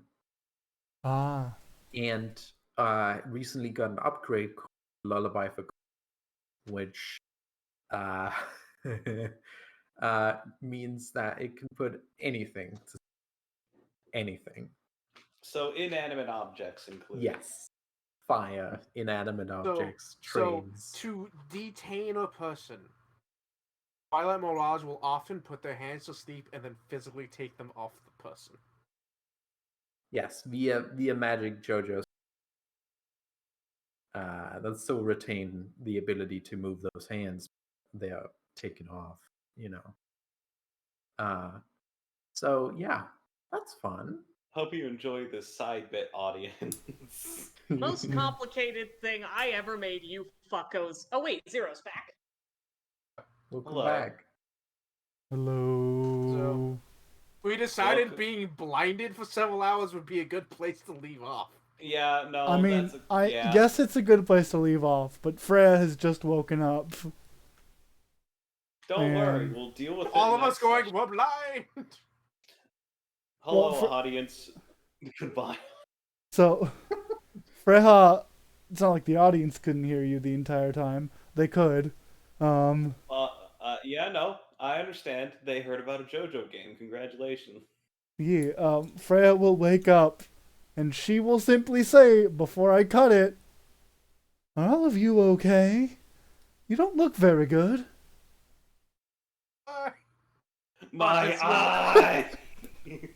Pontus just rushes forward and gropes at Freya's face. Fonda slams face first into a wall, unable to see. Mhm. Okay. I don't know what's going on, but okay. And that is a good place to leave it. Well, also, very quick question: was she singing or saying things normally? Oh, that what you heard? What I said is what she said. Oh boy, she's got a normal voice. How does she not Correct. recognize that first and Potters, foremost? Potters, were you trying to hug Freya? Yes. Yes. You can get to Freya. Freya, do you let Pumps hug you? Sure. So I think you made a brilliant point. She said the first thing and was like, "Oh," and like her eyes like widened and like she was about to comment, and then there was a fish on her. She was like, Mhm. squished face. I guess this is happening. Freya, I can't see anything. You all look rather wild-eyed. Are you okay? I can't see. Yagadas has like normally like amber colored eyes and is complete. There's no iris. There's like completely ambered, and they're just like pale right now. Pale right now, and he can't see anything. Welcome to the Avatar featuring 3 toffs. Pontus's pupils have just expanded to overtake his entire eyeball. We have become elves now. God fucking damn it. That's a good line. That's the name of the session. God damn it, we're all elves now. That's so stupid. I love it. I mean, I think it'd be a good name for the session is Dungeons Done Quick. DDG. Yeah, Dungeons done. Yeah, no, Dungeons done. DDQ. Yeah, there you go. DDQ. DD. Dungeons Done Good. Dungeon done good. Dungeon Done Good. Good. I am totally down with our in character name being DDQ, Dungeons Done Quick. Uh-huh. You can Yeah. hire us at any time and we'll beat any dungeon as quickly as possible. Once we're done being blind. Once we're done being blind. I don't know what Freya, you mean. I can see fine. Freya, enjoy your last time that your burst will not affect you. And only me. In the future, it will affect you and only. If you get more curses in the future, you're gonna be affected by them when you wake up. So normally all it does is dazzle me for a round. Y'all got the bad end of the stick. Yeah. You motherfucker. Well, this has been... Sorry, we just stared into a small fucking sun. Yes. Well, everyone, this has been Rise of the Rune Lord session 15. Dungeons Done Quick. Join us next time. Thank you all very much for listening. Thank you, Zero, for recording, and thank you, Ellen, for DMing. Thank you for doing all of the things, and also, god damn it, why did you turn into a miniature sun? Anyway, join us next time, and maybe they'll be able to see again. Bye! Join us next time.